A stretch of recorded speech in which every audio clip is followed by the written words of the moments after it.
नमस्कार, बहुत स्वागत है आपका चैनल फॉर न्यूज़ इंडिया के हमारे इस खास शो जिसका नाम है निष्पक्ष। आज केंद्र के अंदर भारतीय जनता पार्टी की सरकार है और हरियाणा प्रदेश की अगर बात करें तो तीसरी बार पूर्ण बहुमत के साथ भारतीय जनता पार्टी की सरकार बनी और नायब सिंह सैनी इस समय वर्तमान मुख्यमंत्री के तौर पर प्रदेश को अपनी सेवाएं दे रहे हैं और जिम्मेवारी संभाल रहे हैं। अगर हम बात करें देश के अंदर, जब 2014 के अंदर मोदी जी के नेतृत्व में पहली बार भारतीय जनता पार्टी की सरकार बनी, जो इस तीसरी टर्म की हम बात करें लगातार, उससे पहले अटल बिहारी वाजपेयी जी की नेतृत्व में प्रधानमंत्री रहे भारतीय जनता पार्टी की सरकार रही।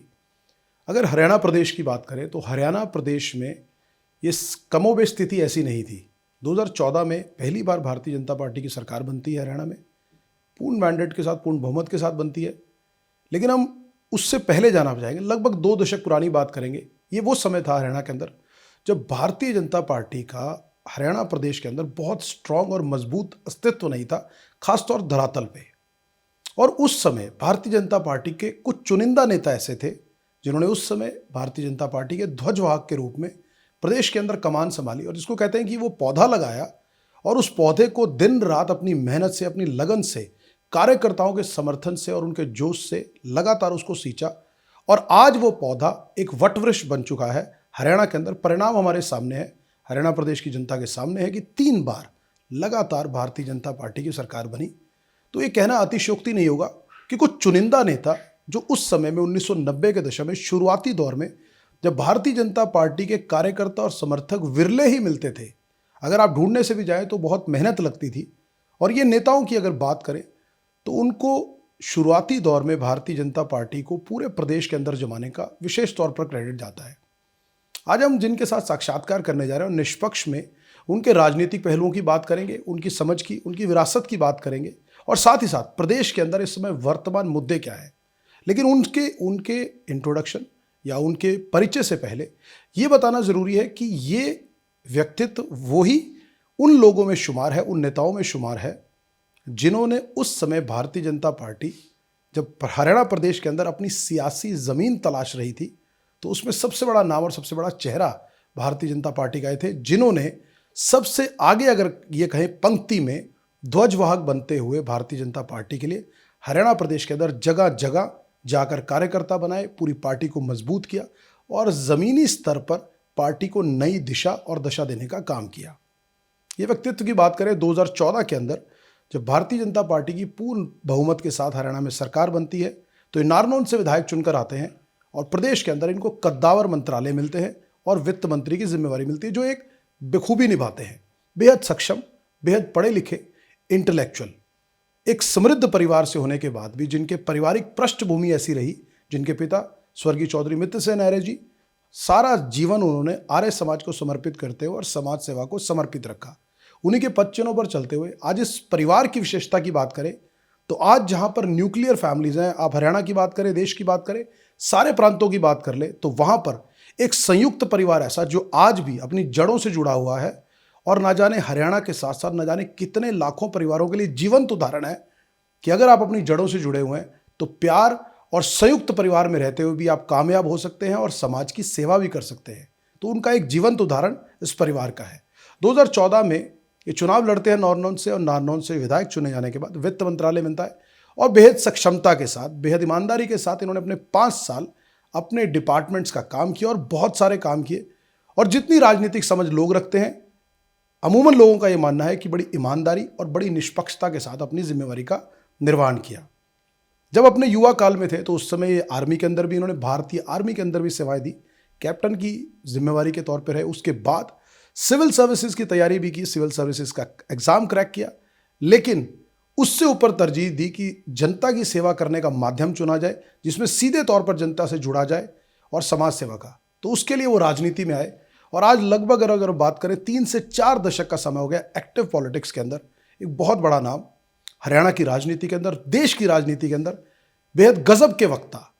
बड़े आदर के साथ स्वागत करेंगे हमारे इस खास शो के अंदर पूर्व वित्त मंत्री रहे हरियाणा सरकार के कैप्टन अभिमन्यु जी। कैप्टन साहब, बहुत बहुत स्वागत आपका हमारे इस खास शो में। धन्यवाद दीपक जी, आपके निष्पक्ष कार्यक्रम को देखता रहा हूँ और आज आपसे रूबरू होने का अवसर मिल रहा है। बहुत बहुत आभार आपका।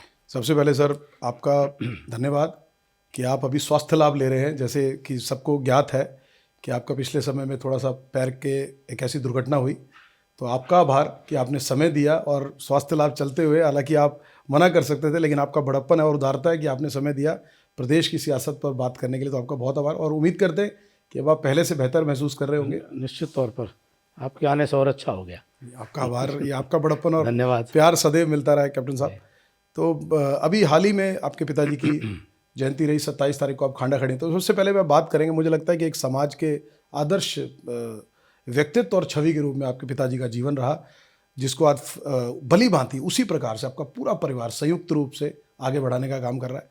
तो मैं चाहूँगा कि कुछ बात स्वर्गीय चौधरी मित्र सेन आर्य जी की जो खांडा खेड़ी में भी कार्यक्रम हो, उसको लेकर कुछ आपके दो शब्द हो जाए जो कार्यक्रम को लेकर। और मैं विशेष तौर पर जो मेरी व्यक्तिगत जिज्ञासा है, आपने एक स्तंभ और स्मारक बना रखा है, मैं चाहूँगा कि वो पूरे देश के अंदर शायद बड़ा रेयर ऑफ द एग्जाम्पल्स है, मैं चाहूँगा कि उसके बारे में भी कहें, तुम्हारे व्यूअर्स के लिए एक बड़ी अच्छी जानकारी रहेगी, उसके बारे में ज़रूर बताएं। ये हमारे पूज्य पिताजी स्वर्गीय चौधरी मित्र सेन आर्य जी की पुण्यतिथि का 27 जनवरी को कार्यक्रम था जी। और अपने जीवन काल में उन्होंने एक कार्यक्रम की शुरुआत की थी। ग्रामीण क्षेत्र के प्रतिभावान छात्र छात्राओं को हर वर्ष छात्रवृत्ति सम्मान से वो नवाजते थे जी। और अपने ग्रामीण क्षेत्र में शिक्षा को और बेहतर करने के लिए उन्होंने शिक्षा की व्यवस्था करते हुए विद्यालय और महाविद्यालयों की स्थापना की थी। जी। कोई भी सरकारी महाविद्यालय न होते हुए भी उन्होंने प्राइवेट बना करके भी बेटियों के लिए विशेष रूप से ये व्यवस्था दी और वो उनके जाने के 15 वर्ष हो गए हैं, उसके बाद भी परिवार ने उनके द्वारा बनाए गए संस्थान के माध्यम से जी। सारे भाइयों ने और सब ने, परिवार के अन्य सदस्यों ने मिल कर के उस परंपरा को, उनके काम को आगे जारी रखा है। हमारा सौभाग्य है। और उसी कड़ी में जो आपने भारत मित्र स्तंभ जी। गांव खांडा खेड़ी में, जी। जिसको परम पूजनीय सरसंघ चालक डॉक्टर मोहन भागवत जी ने अपने कर कमलों से उसका शुभारंभ किया, ये भी एक बड़े परम सौभाग्य की बात रही कि बड़े बड़े साधु संतों की उपस्थिति में, बड़े सामाजिक संगठनों की उपस्थिति में एक भव्य दिव्य कार्यक्रम में वह लोकार्पण हुआ। पिताजी का पूरा जीवन जो था, प्रारंभ से अपने बुज़ुर्गों के गोद में बैठ करके, हमारे परदादा पिताजी के भी जो दादा थे, उनके आशीर्वाद से जो आर्य समाज के वैदिक संस्कार उनको मिले जी। और उसी से ये हुआ कि गांव में पैदा होकर के और कोई फॉर्मल एजुकेशन नहीं होने के बावजूद भी वह गांव से निकल कर के शहर में आकर के और एक व्यापार और उद्योग के दिशा में काम किया और इस स्तर पर काम किया कि उनके द्वारा बनाए गए संगठन वह अनेकों प्रदेशों में, यहाँ तक कि विदेशों में भी उनका काम चला। जी। केवल व्यापार उद्योग नहीं किया, उन्होंने अपने जीवन में सामाजिक सरोकारों से अपने आप को जोड़ करके रखा। दूर दराज रहते हुए जहाँ रहे वहाँ उन्होंने गुरुकुलों की स्थापना में सहयोग किया, विद्वानों के साथ सत्संग रखा और अपने जड़ों में, अपने गांव और रोहतक से निरंतर संपर्क रखते हुए यहाँ भी काम जारी रखा। जी। जब हरियाणा बनाने के लिए पंजाब से हिंदी आंदोलन का सत्याग्रह प्रारंभ हुआ जी। तो रोहतक जज्जर और आर्य समाज के साथ सभी और सत्याग्रहियों के साथ मिल करके उन्होंने हिंदी सत्याग्रह में हिस्सा लिया और 4 महीने वह हिसार की बोस्टल जेल में 1957 में रहे। गौरक्षा आंदोलन चला तो उसके अंदर भी शामिल हुए। जैसे जैसे जो सामाजिक विषय सामने आए, उन्होंने कभी भी अपने आप को अलग नहीं किया कि वो व्यापार करते हैं, बिजनेस करते हैं। मतलब मुझे यहाँ तक ध्यान है कि शराबबंदी आंदोलन में भी उनको बड़ा इस बात का रहता था कि ये सफल हो तो अच्छा रहे समाज के लिए, ऐसा उनकी, चूँकि आर्य समाज ही उसको जी। कर रहा था, आर्य समाज के कार्यकर्ता लगे थे। जी। और जब जब कोई मुसीबत की या कोई ऐसी पीड़ा का विषय आया कि गुजरात में एक बहुत बड़ा भूकंप आया भुज में, तो वहाँ 2 गांव बसाने में, दोबारा उनका पुनर्वास करने में उन्होंने अपना स्वयं वहाँ जा कर के भी अपना योगदान दिया। जी। कारगिल के युद्ध के जितने भी शहीद हुए भारतवर्ष के, जी। अपने संस्थान के माध्यम से सहयोग करते हुए प्रत्येक शहीद परिवार के यहाँ उस 1999 में 1-1 लाख रुपए का सहयोग उन्होंने देश के लिए समर्पण के रूप में उन्होंने दिया। और उड़ीसा के अंदर चक्रवात आया तो वहाँ पर भी गांव के पुनर्वास में वो लगे। बाढ़ की स्थिति आई तो वहाँ पर भी वो लगते थे, कहीं पर भी। तो उनका पूरा जीवन जो है पुरुषार्थी जीवन था, परमार्थी जीवन था, परोपकार के भाव से, और बहुत सरल सहज जीवन था। और परिवार को केवल हमारे अपने स्वयं के संतान नहीं, एक बहुत बड़ा कुटुंब उन्होंने जोड़ा। हजारों लोगों को उन्होंने प्रेरणा दे करके कि कृषि और गांव से निकल करके व्यापार उद्यम की दिशा में सब लगें। तो बहुत प्रेरणा देते थे, और सदाचार और संस्कार और सभ्यता उनका आग्रह रहता था। उनका एक संकल्प रहता था, वो जिक्र किया करते थे हमसे कि वो बहुत बातें करते थे स्वतंत्रता के वीर सेनानियों की, कि डॉक्टर श्यामजी कृष्ण वर्मा जी वो भारत माता के मंदिर की उन्होंने स्थापना की थी।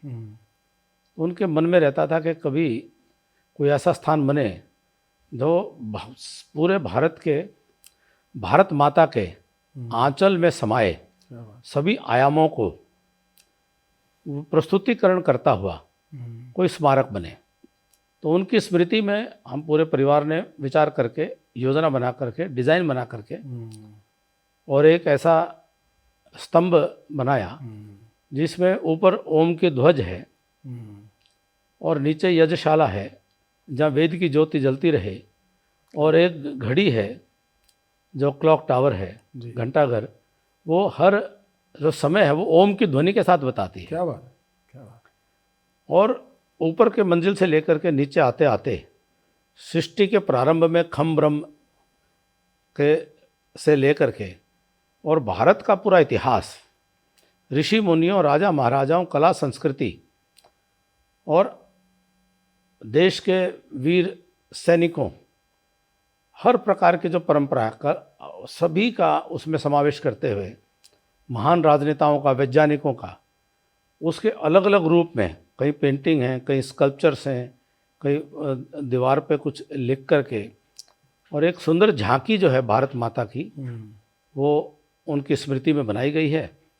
और मुझे खुशी है कि हरियाणा सरकार ने भी अपने पर्यटन के जो टूर है उसमें इसको शामिल किया है, और लोग देश विदेश से भी इसको देखने के लिए आते हैं। कई स्कूलों के बच्चे देखने आते हैं, और भारत को जानो प्रतियोगिता भी इसके माध्यम से हर वर्ष आयोजित की जाती है, जिसमें 10,000 के करीब बच्चों ने इसमें हिस्सा लिया है। और इसकी एक पुस्तिका भी हम वितरण करते हैं स्कूलों में जी, तो कि वो भारत के बारे में लोग ज़्यादा से ज़्यादा जानें और बच्चों को अपने भारत की सनातन संस्कृति से भी परिचित हों, और एक गर्व की अनुभूति रहे और राष्ट्र प्रेम की जागृति और चेतना बनी रहे। बहुत खूबसूरत भाव कैप्टन साहब ने बताया कि जो स्वर्गीय आपके पिताजी चौधरी मित्र सेन आरेगा, और उस चीज़ को आप लोगों ने, आप परिवार ने, सभी भाइयों ने मिलकर जिस तरह से उसको उकारा है, आपने खांडाखेड़ी गांव के अंदर, बेहद खूबसूरत है। और मैं व्यक्तिगत तौर पे कभी जाने का अवसर नहीं हुआ, लेकिन मैंने जितना वीडियोज़ और पिक्चर्स के माध्यम से देखा तो बड़ी खूबसूरत है, और वाकई में एक गर्व की अनुभूति और प्रेरणा भी मिलती है कि इस तरह की चीज़ आपने क्रिएट की है, चाहे वो पिताजी के आपके भावों के तहत की है, लेकिन आज वो मुझे लगता है कि शायद आज की युवा पीढ़ी को भी गौरवान्वित करते हुए हमारे देश की धरोहर से जोड़ने का काम भी करती है। तो प्रभु की कृपा रही, हम निमित्त बने जी। बहुत बहुत खूबसूरत। और मैं इसमें एक बात और कैप्टन साहब ऐड करना चाहूँगा कि जो आपके पिताजी के भाव रहे समाज सेवा वाले, सदाचार का, सद्भाव का, मुझे लगता है उसको आगे बढ़ाने का काम लोग भी आप निरंतर कर रहे हैं। आज भी जितनी मेरी जानकारी और ज्ञात है मुझे, आज भी लगातार आप गरीब बेटियों की कन्याओं का विवाह करना, बहुत से ऐसे कार्य करते हैं जो शायद बिना लाइमलाइट में आप करते हैं, क्योंकि आपको लगता है कि एक समाज के जैसे, क्योंकि आप आर्य समाज में करते हैं और आर्य समाज में हवन का, यज्ञ का बहुत महत्व है, तो मुझे लगता है कि शायद आप उसी भाव से करते हैं कि एक यज्ञ में आहुति डालने वाला काम है, उसके लिए ना तो पब्लिसिटी चाहिए ना लाइमलाइट चाहिए। और निरंतर मुझे लगता है आपका परिवार जो कर रहा है, ये बहुत सारे लोगों को मुझे लगता है कि अनुकरण और अनुसरण करना चाहिए, जो ईश्वर की कृपा से, परिवार की कृपा से समृद्ध है, तो समाज को योगदान देने का ये सब ईश्वर की कृपा से ही होता है जी। और हमारे पिताजी कहते थे कि मनुष्य को याज्ञिक भाव से जीवन जीना चाहिए। याज्ञिक भाव का मतलब है, यज्ञ मतलब है परोपकार, कि यज्ञ के अंदर आहुति आदमी डालता है तो उसकी खुशबू जो है, उसका लाभ केवल उसके परिवार को नहीं, समस्त वातावरण में क्या बात सभी जीवों को उसका लाभ मिलता है। तो उस नाते से जीवन जीना चाहिए। तो हमने एक संकल्प किया था, मेरा संकल्प है कि अपने राजनीतिक जीवन में है जी। मैं अपना अच्छा भला काम धंधा व्यापार भगवान की कृपा से हर प्रकार के सुख समृद्धि को छोड़ करके और इस संघर्ष के मार्ग को मैंने अपनाया था। मैंने तय किया था कि ईश्वर ने सब कुछ दिया है और मुझे कभी भी राजनीतिक कार्य के माध्यम से जो भी कोई सरकारी सुविधाएं आदि मिलें तो उसका मैंने पूरी तनख्वाह 5 साल की 5 साल आपने पूरी मंत्री तनख्वाह रहते भी हुए पूरी तनख्वाह गरीब बेटियों की गरीब शादी बेटे- में दान बिल्कुल, दी। बिल्कुल। तो वो एक अभी भी जो सारा साल भर का जो पेंशन भी मिलती है भगवान की कृपा से उससे कई गुना उसमें जोड़ करके क्या बात। हम उसको समाज को समर्पित करने का प्रयास करते हैं, जो यथा योग्य जिसको दे सकें देने की कोशिश करते हैं। मुझे लगता है कि बड़ी अच्छी पहल है कैप्टन साहब आपने, क्योंकि जब आप वित्त मंत्री रहे तब भी और आज भी जैसे आप बता रहे हैं कि जो पेंशन भी मिलती है उसमें अपनी तरफ से स्वेच्छा से जी एक अनुदान राशि जोड़कर आप उन बच्चों का बच्चियों का भला कर रहे हैं। तो मुझे लगता है कि बहुत सारे लोग ऐसे हैं जो बहुत समृद्ध हैं। मुझे लगता है इस बात का अनुकरण करें तो समाज सेवा भी होगी और वो भाव भी जो है बढ़ता रहेगा। ये भाव समाज की भावना का भाव भी बढ़ता रहेगा। अगर और लोग अनुकरण करें तो बड़ा अच्छा रहेगा। कैप्टन साहब अभी बात करते हैं, अभी देश से संबंधित कुछ ऐसे पहलू हैं जो इसमें ज्वलंत भी कहें और ये कहें कि हर आदमी उस पर बात करना चाह रहा है, सुनना चाह रहा है और अपना वक्तव्य दे रहा है। सबसे महत्वपूर्ण पहलू अगर बात करें तो यूजीसी का जो अभी मामला रहा, हालांकि उस पर परसों कोर्ट का वो आया, उन्होंने 19 मार्च के लिए अगली सुनवाई का और उसको कहा कि इस पर विचार करना चाहिए कि आज इतने साल आज़ादी के बाद भी, लगभग 75-76 साल आज़ादी के हो गए और उसके बाद भी कहीं ना कहीं ऐसा लगता है कि ये पीछे धकेल रहा है और जातियों में बांटने का काम कर सकता है। तो इस पर पुनर्विचार करना चाहिए यूजीसी को भी और सरकार को भी। आप अपनी तरफ से व्यक्तिगत जो ये यूजीसी आया बिल लाया गया उसके अंदर जितने नियम कायदे थे, आप व्यक्तिगत उसको कैसे आकलन करते हैं, क्या देखते हैं? देखिए, इसके दो पक्ष हैं। एक है कि भारत के सनातन ज्ञान में और सनातन संस्कृति में जाति का कोई स्थान नहीं था। हमारा कोई शास्त्र वह जाति व्यवस्था वहाँ से उसका कोई शास्त्रीय आधार नहीं है। वर्ण व्यवस्था वह जो भी मनुष्य जैसा काम करे और उसकी वो वर्ण आश्रम व्यवस्था वह शास्त्रीय आधार की मानी गई है। और उसमें भी दो बातें थी, कोई वर्ण ऊपर नहीं कोई नीचे नहीं। दूसरा है कि वर्ण जो है जन्म से नहीं है, यह कर्म से है। कर्म से कोई भी व्यक्ति कुछ भी कर सकता है जी। लेकिन एक कालखंड ऐसा बीता जहाँ जाति नाम का ये विषय हमारे समाज में आया और जिसके कारण से कहीं ना कहीं लंबे समय तक एक ऐसे कालखंड में इसका दुरुपयोग हो करके और समाज में असमानता और उसके कारण से कहीं ना कहीं शोषण के उदाहरण सामने आते हैं और एक इतिहास है। तो आज भारत की आज़ादी के 75 वर्ष हो गए। लंबे समय देश के कई हिस्से अलग अलग समय में वह विदेशी आक्रांताओं के कब्जे में रहे, उनका दमन चलता रहा। लेकिन अब भारत की नई पीढ़ी जो है वह अपने मूल सनातन की तरफ आगे बढ़ती हुई और इस मूल सनातन का जो शास्त्रीय आधार पर जीवन जीने की तरफ आगे बढ़ने का काम करे और ये प्रयास रहना चाहिए।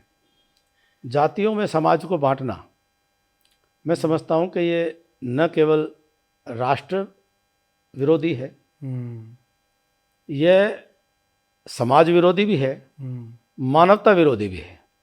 और जो भी जातीय चश्मे से चीज़ों को देखते हैं, मैं समझता हूँ कि उनका मानवीय दृष्टिकोण ही विकसित नहीं हुआ है। वो स्वयं को मानव के रूप में नहीं देख पा रहे हैं।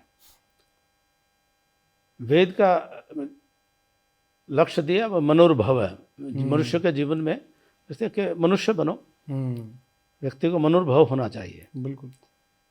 तो ऐसे में अब बीच बीच में भारत के संविधान के माध्यम से इस चीज़ को, इस संकल्प को पूरा करने का जो संविधान के निर्माताओं ने तात्कालिक तौर पर प्रावधान दिए थे हम्म, कि समय के साथ में ये जो दोष रहे हैं इन दोषों का समाधान होना चाहिए। तो अब उसका उपयोग दुरुपयोग सब अनुभव में व्यवहार में आया।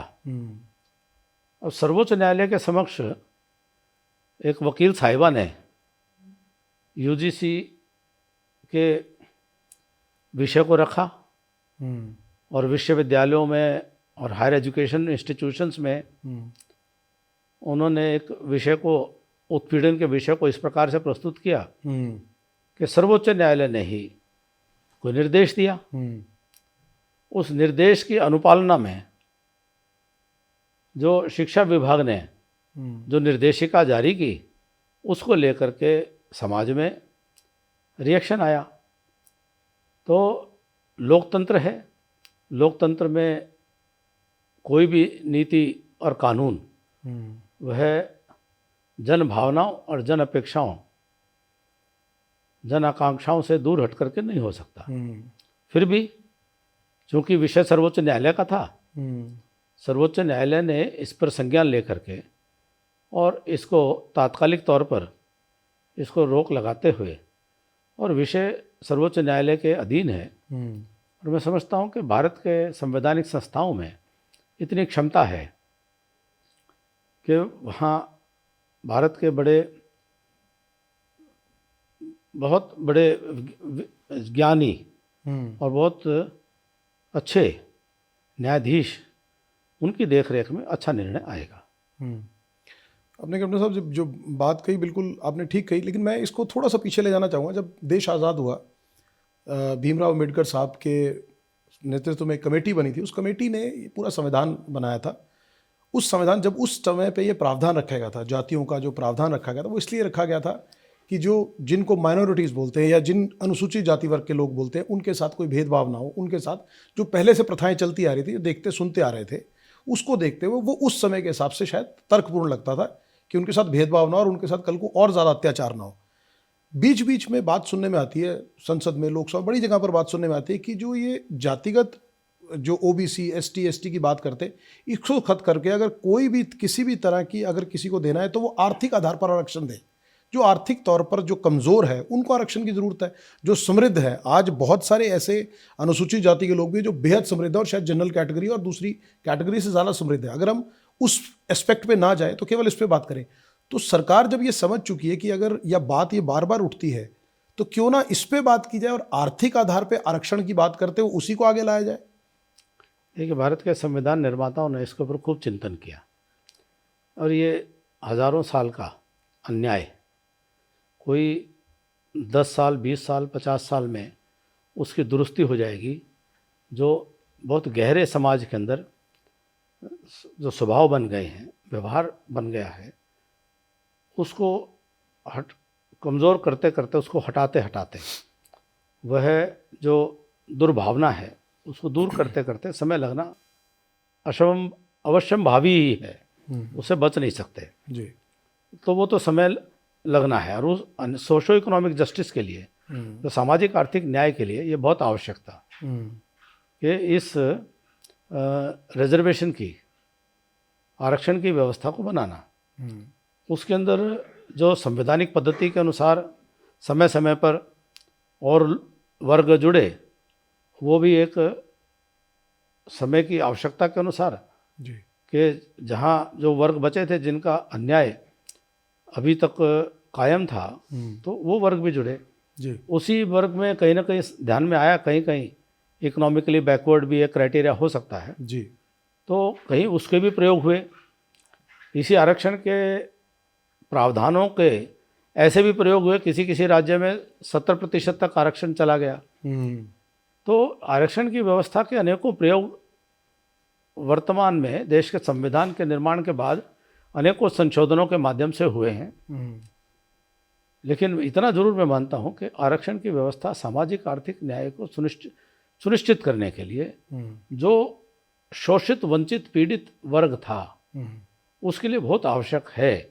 और जब तक समाज में शोषण होगा और पीड़ित रहेगा, ये व्यवस्था रहनी चाहिए, संविधान निर्माताओं की भी ये भावना है और समाज की भी ये भावना रहनी चाहिए। जिस दिन ये समाज पूरी तरह से समूल इसको सुधार करके ठीक कर लेगा, उस वक्त का समाज वह निर्णय करेगा कि इसमें क्या सुधार होना चाहिए।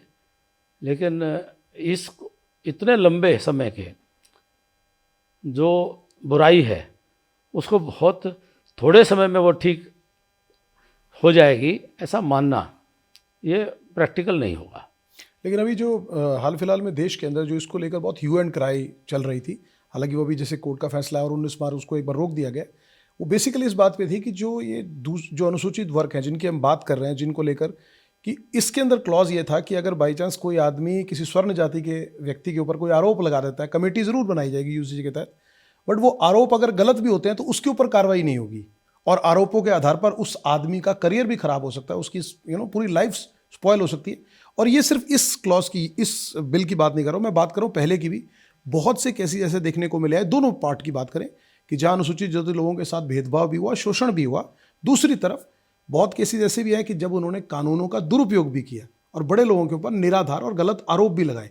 तो बेसिकली इसके बीच में स्ट्रीमलाइन करने की ज़रूरत है कि जिसमें जो अभी बहुत लोगों के सुझाव आए, बड़े बुद्धिजीवियों के सुझाव आए कि इसमें एक दो क्लॉजेज अगर ये डाल दें तो शायद बैलेंस आउट हो सकता है। एक कि अगर किसी आदमी ने किसी स्वर्ण जाति के ऊपर आरोप लगाया और वो गलत सिद्ध हुआ तो उस पर भी कार्रवाई हो, एक। और दूसरा जो कमेटी बनाई जाए उसके अंदर जनरल कैटेगरी के आदमी को भी रखा जाए। ये बहुत लोगों को, आप इसको ठीक मानते हैं? देखिए, निश्चित तौर पर आप और हम क्या कर रहे हैं, संवाद कर रहे हैं जी।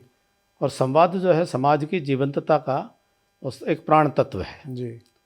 कि ये जीवंत समाज है और विचार करता है, संवाद करता है। और कोई विषय आया यूजीसी का, समाज में संवाद की एक बहुत बड़ी प्रक्रिया चली। सोशल मीडिया एक बहुत अच्छा ऐसा प्लेटफॉर्म है कि जहाँ एक सामान्य से सामान्य व्यक्ति भी अपने विषय को अभिव्यक्ति कर सकता है, अभिव्यक्ति कर बात सकता रख है। सकता है। जी। तो बहुत संवाद हुआ जी। और सर्वोच्च न्यायालय ने उसका तात्कालिक तौर पर समाधान भी दिया। जी, जी। तो ये तो एक प्रक्रिया है, समाज के आगे बढ़ने की प्रक्रिया है। मैंने पहले ही ये कहा था कि संविधान में आरक्षण की व्यवस्था का उपयोग दुरुपयोग के दोनों अनुभव व्यवहार में सामने आए। तो कोई भी कानून होगा उसके दोनों पक्ष भी सामने आएंगे। समय समय पर विद्वानों को संवाद करते करते हर विषय का परिष्कार करते हुए जाना है। तो ये वही प्रक्रिया से हम गुजर रहे हैं। हर चीज़ में लट उठा कर चलने की जरूरत नहीं होती। संवाद से ही समाधान निकलता है। संवाद से समाधान, बिल्कुल सही बात। चर्चा होनी चाहिए, खुले और मंचों पर चर्चा होनी चाहिए, सकारात्मक और चर्चा कहनी भी चाहिए और अपने प्रतिपक्ष के विचार को बहुत सहृदयतापूर्वक सुनना भी चाहिए। बिल्कुल, आपने दुरुस्त बात की और उम्मीद करते हैं कि जिस तरह से ये चीज़ें जिस डायरेक्शन में जा रही हैं, जिस तरह कोर्ट ने भी संज्ञान लेते हुए एक बार तत्कालिक रोक लगाई है उस पर, तो मुझे लगता है कि ये उसी डायरेक्शन में जा रही हैं और लोगों के सेंटिमेंट्स का ध्यान करते हुए, देश की जनता के सेंटिमेंट्स का, माननीय उच्च न्यायालय ने भी इसके ऊपर जो संज्ञान लेते हुए एक लगाया, तो मुझे लगता है सही डायरेक्शन में जा रहे हैं। देखिए, सर्वोच्च न्यायालय के लिए सेंटिमेंट से अधिक संविधान की और कानून की जी जी जो व्याख्या है जी वो महत्वपूर्ण है। एब्सोल्युटली, और उसकी अनुपालना करना बड़ा जी बिल्कुल। अभी कैप्टन साहब, अभी हाल फिलहाल में देश में एक बड़ी दुर्भाग्यपूर्ण घटना हुई, मैं अगर उस पर भी आपका वक्तव्य चाहूँगा। महाराष्ट्र के उप मुख्यमंत्री अजीत पवार जी, अभी प्लेन क्रैश में 28 तारीख को उनका निधन हो गया और ये इस तरह का बड़े व्यक्तित्वों का, बड़े नेताओं का पहला हादसा नहीं है। हम अभी थोड़ा टाइम पहले बात करें तो विजय रूपानी जी एक प्लेन में जा रहे थे जिसमें बहुत सारे पैसेंजर्स, लगभग 250 पैसेंजर्स थे। हरियाणा की अगर हम बात करें तो हरियाणा के दो बड़े दिग्गज नेता रहे, स्वर्गीय चौधरी बंसीलाल के सुपुत्र सुरेंद्र सिंह और ओम प्रकाश जिंदल जी, ओपी जिंदल जी थे। इस तरह के बहुत सारे केसेस रहे। जब ऐसी कोई घटनाएं होती है तो उसमें दो विचार निकल के आते हैं। एक, निश्चित तौर पर लोगों की संवेदनाएं, भाव जुड़ते हैं। अजीत पवार बड़े ही वहाँ के उस एरिया के, महाराष्ट्र के बड़े कद्दावर नेता, बड़े पॉपुलर बहुचर्चित नेता थे, लोगों के सेंटिमेंट्स थे, भाव थे उनके साथ। दूसरी तरफ ये भी बातें निकल कर आती हैं, जो अफवाहें हैं, बात करते हैं लोग कि कहीं ना कहीं कुछ राजनीति के तहत भी ऐसा हो सकता है कि राजनीति के तहत इस तरह के मिसहैप्स किए गए हों, क्योंकि उन्होंने हाल ही में एक बात कही थी कि बीजेपी के खिलाफ वहाँ पर जो भ्रष्टाचार हुआ उसको लेकर वो खुलासा करने वाले थे। आप पहले तो ये जो इंसिडेंट हुआ इसको लेकर क्या कहना चाहेंगे, और जो ये इस तरह के बड़े नेताओं के होते हैं, क्योंकि जो सुविधाएं मुहैया की जाती है, जो चार्टर प्लेन्स दिए जाते हैं, सब कुछ दिए जाते हैं, वो फाइनेस्ट ऑफ द फाइनेस्ट होते हैं। हालांकि मैं उस पर अगले सवाल में जाऊंगा, क्योंकि इसी प्लेन की अगर बात करें तो पिछले बहुत सारे टाइम में 30 इस तरह के मिसहैप्स हुए हैं, जो थोड़ा मैं स्टडी कर रहा था इसी सीरीज़ के। तो इस पर आप क्या कहना चाहेंगे जो ये पूरा इंसिडेंट हुआ है अभी? देखिए, बहुत ही दुखद घटना है। अजीत दादा एक बहुत लोकप्रिय जननेता, महाराष्ट्र के उप मुख्यमंत्री, और बहुत लंबा उनका राजनीतिक जीवन रहा। उनका इस प्रकार से चले जाना निश्चित तौर पर बहुत पीड़ादायक है, बहुत ही दुखद है। लेकिन मैं इस प्रकार की जो कॉन्स्पिरेसी थ्योरीज़ हैं, अटकलबाजियाँ हैं, मैं अपनी तरफ से उनको किसी भी प्रकार का कोई उनका साथ नहीं देता हूँ, मेरे स्वभाव में भी नहीं है जी। और चूँकि जो पूरी एविएशन इंडस्ट्री को भी हम रूटीन में देखते हैं, जी कल कोलंबिया के अंदर भी 15 लोगों के साथ में एक जहाज़ जो है दुर्घटनाग्रस्त हो गया। जी तो 3 दिन पहले अमेरिका में भी इसी तरह से छोटा जहाज़ जी एक एयरपोर्ट पर दुर्घटनाग्रस्त हो गया। तो सड़क दुर्घटना हो, विमान दुर्घटना हो, ये तो अब हम अपने जब आदमी ट्रैवल करेगा तो संभावना तो रहती है इसमें जी, ये दुर्घटना है। अब ये जांच का विषय है, कारण आएंगे सामने। वो विजिबिलिटी वजह थी, कोई टेक्निकल फेलियर वजह थी, मौसम तो खराब था ही। तो ये सब चीज़ें मतलब अब कैसे ही, अब सड़क दुर्घटना में राजेश पायलट जी सड़क दुर्घटना में चले गए, डॉक्टर साहिब सिंह वर्मा जी सड़क दुर्घटना में चले गए, और गोपीनाथ मुंडे जी दिल्ली के अंदर नई दिल्ली में वहाँ पर सड़क दुर्घटना में। अब ये जो दुर्घटनाएं हैं इस प्रकार की, अब इनको कोई इस प्रकार से कोई कॉन्स्पिरेसी थ्योरीज के तहत उसको, तो ये परिवार को भी पीड़ा देती है और परिवार को भी इसमें लंबे समय तक द्वंद्व में रखते हैं। तो फिर भी ये है जांच होकर के जो सामने आए, और हमें जांच होने देना चाहिए। हम अपनी भावनाओं में बहुत जल्दी बहुत तरह के कंक्लूजन्स में आते हैं, तो जांच में सामने आएगा। दुखद घटना है, ऐसी घटनाओं की पुनरावृत्ति ना हो, इसके लिए जो कुछ किया जाना आवश्यक है एयर सेफ्टी के स्टैंडर्ड्स के दृष्टि से जी, तो वो किया जाए, ऐसी स्वाभाविक इच्छा है। मुझे लगता है उसको ज़्यादा सुनिश्चित करने की ज़रूरत है। अगर ऐसे कोई एयरक्राफ्ट्स हैं जिसमें बार बार फॉल्ट आ रहा है, या उनकी प्रीवियस हिस्ट्री रिकॉर्ड जिससे परचेज किए जा रहे हैं, उस पर चेक करना चाहिए शायद। उसके DGCA का है, सिविल एविएशन की सेफ्टी का है, तो बहुत सारी चीज़ें जो देखने की हैं और व्यवस्था बेहतर हो, प्रयास होना चाहिए। लेकिन जैसे बताया, ये दुर्घटनाएं तो विमान दुर्घटना अमेरिका जैसे विकसित राष्ट्र में भी देखने को मिलती हैं। जी, दुर्घटना तो दुर्घटना ही है। जी। डॉक्टर साहब, हरियाणा के संदर्भ में बात करते हैं। उसको मैं पहले एक मुद्दा ऐसा है जिसको मैं राष्ट्रीय परिवेश से जोड़ते हुए हरियाणा के साथ जोड़ना चाहूँगा। बिहार चुनाव हुए, बिहार चुनाव के अंदर NDA की वहाँ पर सरकार बनी, नीतीश कुमार के साथ नीतीश जी फिर से बिहार के मुख्यमंत्री बने। उसके बाद आरोप लगे और राहुल गांधी लगातार वहाँ पर जाते रहे कि भैया वोट काटे जा रहे हैं और SIR हो रहा है, और एक एक घर में पता नहीं कितने वोट मिल गए। फिर उसके बाद उन्होंने एक प्रेस कॉन्फ्रेंस करी हरियाणा के अंदर भी। हरियाणा के अंदर जो प्रेस कॉन्फ्रेंस करी और उसमें दिखाया कि किस तरह से जो भारतीय जनता पार्टी की तीसरी बार सरकार बनी वो पूरी तरह मैनिपुलेटेड थी, जबकि लोगों के जो सेंटिमेंट्स थे, लोगों के जो फील थे, जो एग्जिट पोल्स आए, वो 99% एग्जिट पोल्स भी कांग्रेस पार्टी की सरकार बनते हुए दिखा रहे थे। फिर उन्होंने एक वीडियो दिखाया जिसमें नायब सिंह सैनी जी का वो विजुअल भी दिखाया, जिसमें उन्होंने कहा कि भैया हमारे पास सारे इंतजाम है, आप चिंता मत करिए, हमारी सरकार बनने जा रही है। और ये सिर्फ फाइनल रिजल्ट से 1 से 2 दिन पहले की प्रेस कॉन्फ्रेंस थी। और उन्होंने वीडियो के तहत दिखाया कि किस तरह से एक विदेशी महिला जिसके इतनी जगह पर वहाँ पर वोट पाए गए। तो बेसिकली सीधे तौर पर उनका आरोप था कि वोट चोरी करके और EVMs को मैनिपुलेट करके ही, हालांकि इसका तथ्यात्मक प्रमाण तो नहीं है, ये तो सिर्फ उनकी तरफ से आरोप है। आप व्यक्तिगत तौर पे कैसे देते, कितने प्रतिशत आपको लगता है कि क्या वो सही कह रहे हैं, या बस हार गए तो अपनी खिजाहट मिटाने के लिए अब कुछ ना कुछ तो बहाना चाहिए? देखिए, कांग्रेस के साथ में एक स्थिति ऐसी बन गई है कि बहुत लंबे समय से वो अपने अंदर के ईमानदार आकलन से बचना चाह रहे हैं।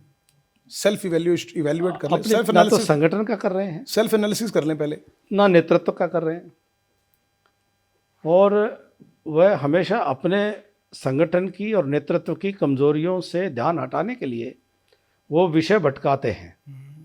कभी संविधान बचाओ के विषय को लेकर के, जब उनकी पार्टी के अंदर ही G23 को चिट्ठी लिखते हैं तो वो यात्रा करने निकल जाते हैं। तो वो संगठन के अंदर की जो कमियां हैं कि उनके लोग बूथ स्तर पर, उनका संगठन पूरे हरियाणा प्रदेश में 7 साल तक जिला अध्यक्ष, प्रदेश अध्यक्ष से नीचे की इकाइयां नहीं बना पाए, जिला अध्यक्ष ही नहीं नियुक्ति कर पाए। बिल्कुल, ब्लॉक स्तर पर नियुक्तियां नहीं हुई, उस पर मतलब जिला प्रदेश से नीचे कुछ बना ही नहीं। तो क्या कोई 100 साल पुराना राजनीतिक दल और देश पर इतने लंबे समय राज किया हो, वो अपने संगठन की इतनी स्थिति भी बना करके बचा करके नहीं रख सकता? तो वो अपनी कमजोरियों से ध्यान हटाने के लिए नए नए विषयों को शुरू करते हैं। वो उनका केवल ये भटकाने की रणनीति मात्र है अपने स्वयं की कमजोरियों से। आज भी कांग्रेस में स्वर उठ रहे हैं। कांग्रेस के अंदर बहुत सारे ऐसे लोग आज भी लिख रहे हैं, बोल रहे हैं, कह रहे हैं। रोज़ हम बयान पढ़ते हैं कि ये एक SIR तो कांग्रेस के अंदर ही हो जाना चाहिए कि कौन वास्तव में कांग्रेस का समर्पित है और कांग्रेस के निष्ठा रखता है, कौन नहीं रखता है। ये तो मुझे लगता है बहुत सारे कांग्रेसी चाह रहे होंगे। एक पर्जिंग कांग्रेस में भी हो कि कौन घुसपैठिए हैं, कौन भीतर घाती हैं, कौन कांग्रेस में। हरियाणा में तो मजाक बना रखा है। एक बार जो है राज्यसभा का चुनाव में कभी स्याही खेल हो जाता है, कभी पेन नहीं चलता, कोई जो है वोटिंग नहीं होती, तो गलत हो गई इधर उधर। तो मतलब कांग्रेस में तो मजाक बना हुआ है। तो कांग्रेस ना तो पार्टी के तौर पर नजर आती है, ना विचारधारा के तौर पर नजर आती है, ना संगठन के तौर पर नजर आती है। कुछ सत्ता लोलुप, सत्ता पिपासु परिवारवादी राजनेताओं का गिरोह से अधिक कांग्रेस का आज समाज के अंदर कोई और चित्रण नहीं दिखाई देता। कोई लक्ष्य लेकर आज कांग्रेस के नेता कोई बात नहीं करते हैं। न वो विकास की बात करते हैं, न वो देश की बात करते हैं, न सर्व समाज की बात करते हैं, न कोई रोजगार की बात करते हैं, न कोई नीतियों की बात करते हैं, न कार्यक्रम की बात करते हैं। कुछ भी उनके पास कोई एजेंडा ही नहीं है। सिर्फ उनके परिवार का वोट चोरी की बात करते हैं, उनके मतलब वो भी विषय भटकाने के लिए। क्योंकि जो परिवार दिल्ली में बैठा परिवार हर राज्यों में बैठे हैं, वो अपने परिवारों की राजनीति कैसे बनी रहे, नई पीढ़ी में कोई नया नेतृत्व कांग्रेस में नहीं आए, उसके लिए वो सारा जोड़ जुगाड़ में अपना चक्कर में लगे रहते हैं कि जनता कभी न कभी भ्रमित होकर के उनको जो है उनके छीका टूट जाए, उनके भाग्य का, ये इस ताक में रहते हैं। आपने वो बात कही कैप्टन साहब की, कांग्रेस वाले अक्सर ये बीजेपी पर आरोप लगाते हैं कि बीजेपी पार्टी जो है राष्ट्रीय स्तर पर ध्यान भटकाने के लिए एक मुद्दा चल रहा होता है, देश उस पर बात कर रहा है, देश उस पर सवाल पूछ रहा है, वो मुद्दा भटकाने के लिए दूसरा टॉपिक आगे ले आते हैं कि यार लोगों का ध्यान भटका दो। तो आपका कहने का मतलब है कांग्रेस पार्टी यही काम कर रही है? बीजेपी रोज काम कर रही है, उनको सीखना चाहिए। प्रधानमंत्री जी पूरी दुनिया के विषयों को डील करते हुए, 140 करोड़ लोगों के विषयों को रोज डील करते हुए भी देश की जनता से मन की बात के माध्यम से सामान्य से सामान्य व्यक्ति की छोटी से छोटी बात के भावनाओं को स्वर देते हैं, वो मुख देते हैं। और देश में कहाँ से ढूंढ करके सितारे, जो पद्म अवार्ड जो थे, जो सुरक्षित थे लुटियन दिल्ली के गैंगस्टर्स के लिए, और वो पद्म अवार्ड्स को किस प्रकार से डिसेंट्रलाइज डेमोक्रेटाइज किया है, एक छोटे छोटे उदाहरण दे रहा हूँ। और उसके अलावा पार्टी के कार्यक्रम, कभी हमारा तिरंगा यात्रा हो रहा है, कभी हमारे छोटे छोटे कार्यक्रम रोज हर विषय पर पार्टी के निरंतर चल रहे होते हैं। इसमें कोई दो राय नहीं, और इस बात से मैं व्यक्तिगत तौर पे भी सहमत हूं। सीख लें, अगर वो पार्टी चलाना चाहते हैं तो सीख लें, ना सीखना चाहते हैं, ना कुछ करना चाहते हैं, तो ध्यान में आ रहा है वो किस प्रकार की राजनीति कर रहे हैं। कांग्रेस के लिए तो कैप्टन साहब एक बात अभी अक्सर मुखरता से उठने लगी और आम जनता में बोलचाल में लोग कहने लगे कि कांग्रेस पार्टी अब अधिकारियों की पार्टी रह गई है। उनकी जमात में बड़े नेता है जो अधिकारी कह लो, नीचे कर्मचारियों की जमात गायब है। जिसको आप सैनिक कहते हैं, जिसको आप फौज कहते हैं, वो तो गायब है। या तो अधिकारी, आप तो अच्छी भाषा प्रयोग कर रहे हो, सीधी सीधी कहते हैं सरगना है, गुर्गे कम हो रहे हैं। कांग्रेस के लिए तो अभी हरियाणा के अंदर भी और बाकी जगह पे भी सब लोग कहने लगे हैं, और राजनीतिक गलियारों में आम चर्चा है कि कांग्रेस पार्टी इस समय अधिकारियों की पार्टी, अधिकारी यानी कि वरिष्ठ और बड़े नेताओं की पार्टी है। जंग जीतने के लिए जिन सैनिकों की और कर्मचारियों की जरूरत है, वो कर्मचारी और जो नीचे के सैनिक है वो गायब है, सिर्फ अधिकारियों की पार्टी रहेगी और उनमें पद की लड़ाई चल रही है। आप कुछ ज़्यादा ही उदार हो रहे हैं। कांग्रेस को लेकर के आज आम धारणा ये है कि कांग्रेस जो है वो एक गिरोह के रूप में काम कर रही है। गिरोह के कुछ सरगना हैं और कुछ गुर्गे हैं, उसके अलावा कुछ नहीं है। वो केवल और केवल लूट के चक्कर में राजनीति के मैदान में खड़े हैं। तो कांग्रेस तो गिरोह और सरगना और गुर्गे का दल है। आपका इशारा किस तरफ है? वैसे तो खैर सब जानते हैं आप, आपका इशारा किस तरफ है? कहीं भी देखें, कहीं भी आप देखेंगे जी। और हरियाणा में तो विशेष रूप से देख रहे हैं कि कांग्रेस की जो कार्य संस्कृति है, वो कोई भी विषय, प्रदेश के किसी विषय को गंभीरता से न सदन में चर्चा करते हैं, न सदन के बाहर करते हैं।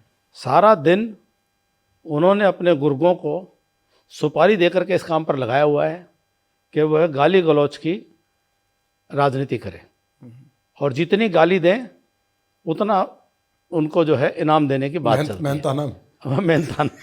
तो ये हमने पूरे देश भर में राजनीतिक क्षेत्र में काम किया है।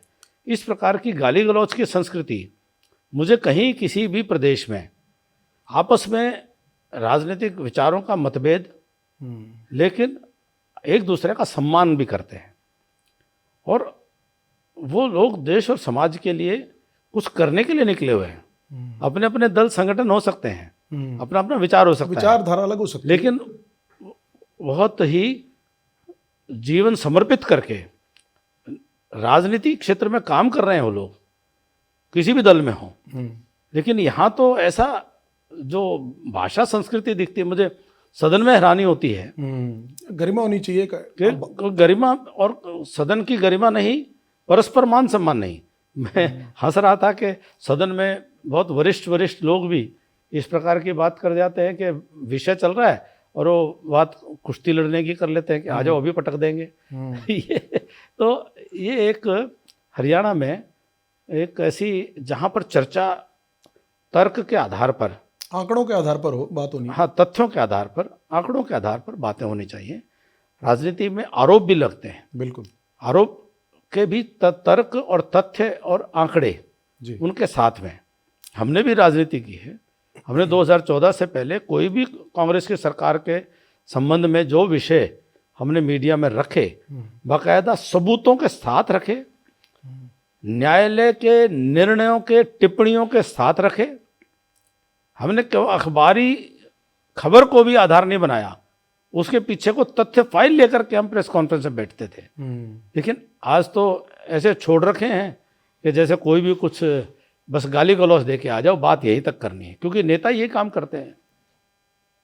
लेकिन आपको थोड़ा अफसोस नहीं होता कि अपने साथ देखें कि लगभग देखिए 4 दशक के आसपास की, मुझे लगता है 1990 से आप एक्टिवली पॉलिटिक्स में हैं, और 1990 के शुरुआती दौर से आज जो राजनीति का जो स्तर हुआ है, पहले जो आपने बात की और मैं उस बात से पूर्ण रूप से सहमत हूँ कि पहले जब विधानसभा के सत्र होते थे, सत्रों के अंदर आंकड़ों पे और तथ्यों पर बड़े सम्मानजनक तरीके से बात होती थी, अगर वाद संवाद भी हो रहा है तो बड़े तरीके से होता था। लेकिन आज बिलो द बेल्ट हिटिंग का ट्रेंड हो गया, आपत्तिजनक शब्दों का प्रयोग और गरिमाहीन जिसको बोलते हैं कि ऐसी भाषा, शब्दावली का प्रयोग, वो व्यक्तिगत कटाक्षों तक आ गई है। मतलब व्यक्तिगत तौर पे भी आज परिवार के सदस्यों को टारगेट किया जाने लगा। आज किसी व्यक्ति विशेष के राजनीति के अलावा अगर कोई और काम कर रहा है उसको टारगेट किया जाना है, और उनके चरित्र हनन का जैसे लाइसेंस मिल गया और राजनीति में आना। आप जब इस 4 दशक की राजनीति को देखते हैं तो आज आप आकलन करते हैं तो आपको व्यक्तिगत तौर पर थोड़ा अफसोस नहीं होता कि राजनीति का स्तर किस तरफ जा रहा है? राजनीति देखते हुए तो निश्चित तौर पर मुझे 4 दशक से अधिक हो गए जी। हिस्सा लेते हुए मुझे 27 साल पूरे हो गए। जी जी जी। मैंने राजनीति को बहुत ही नज़दीक से समझने का प्रयास किया जी। हरियाणा की राजनीति जो है वो परिवारवाद के, उसकी राजनीतिक संस्कृति जो है जी, वो परिवारवाद के भेंट चढ़ गई जी। और कभी भी हरियाणा में एक इस प्रकार का अच्छा वातावरण जो विधायिका के अंदर हो, सदन के अंदर हो, सदन के बाहर हो, तो एक उच्च मानदंड मर्यादा के उसके साथ राजनीति हरियाणा में नहीं हो पाई। शुरुआत से ही कुछ परिवारों ने ही, छोटा राज्य था, इस प्रकार का आधिपत्य अपने अपने क्षेत्र में बना लिया कि अपनी विरासत को बचाए रखने के लिए नए, योग्य, सक्षम, पढ़े लिखे और सभ्याचार के साथ में बात करने वाले और सही विषयों पर बात करने वाले लोगों को आगे ना बढ़ने दिया जाए, सारा प्रपंच इस चक्कर में लगाए रहे। सब ने अपने अपने जो सुपारी किलर जो है वो पाल लिए, और जो भी कोई पढ़ा लिखा जो कोई या कोई तरीके से बात करने वाला व्यक्ति या कोई अच्छे सामाजिक व्यक्ति को राजनीति में सक्रिय हुए, मैंने 1970 के प्रारंभ के दशक के आर्य सभा के उस मूवमेंट को भी मैंने ऑब्जर्व किया। उनके शायद 6 विधायक चुन करके आए थे जी, कि किस प्रकार से उनको किसी को मोडा कह करके कर दिया, किसी को कोई बाबा कह के कर दिया, कि मतलब किसी तरह से अपमानित करना है और उसको हतोत्साहित करना है कि उसको वो घर बैठ जाए। वो सेंसिटिव कोई भी आदमी होगा, जो बेशरम होगा वो तो सेंसिटिव नहीं होगा। तो वो निर्लज्जता के साथ में एक ऐसा वातावरण बना हरियाणा में जिसका कमोबेश सभी राजनीतिक परिवारों ने उपयोग किया।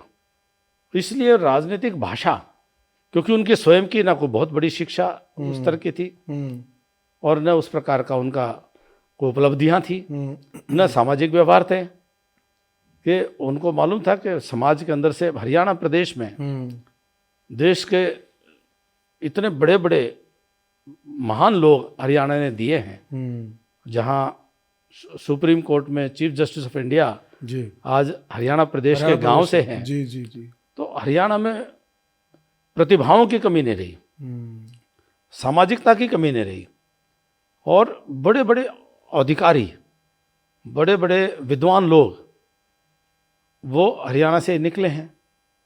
लेकिन उनको राजनीति के अंदर वो जो काबिलियत है राजनीति में, वो काबिलियत को हरियाणा के अंदर कम स्थान मिल पाया।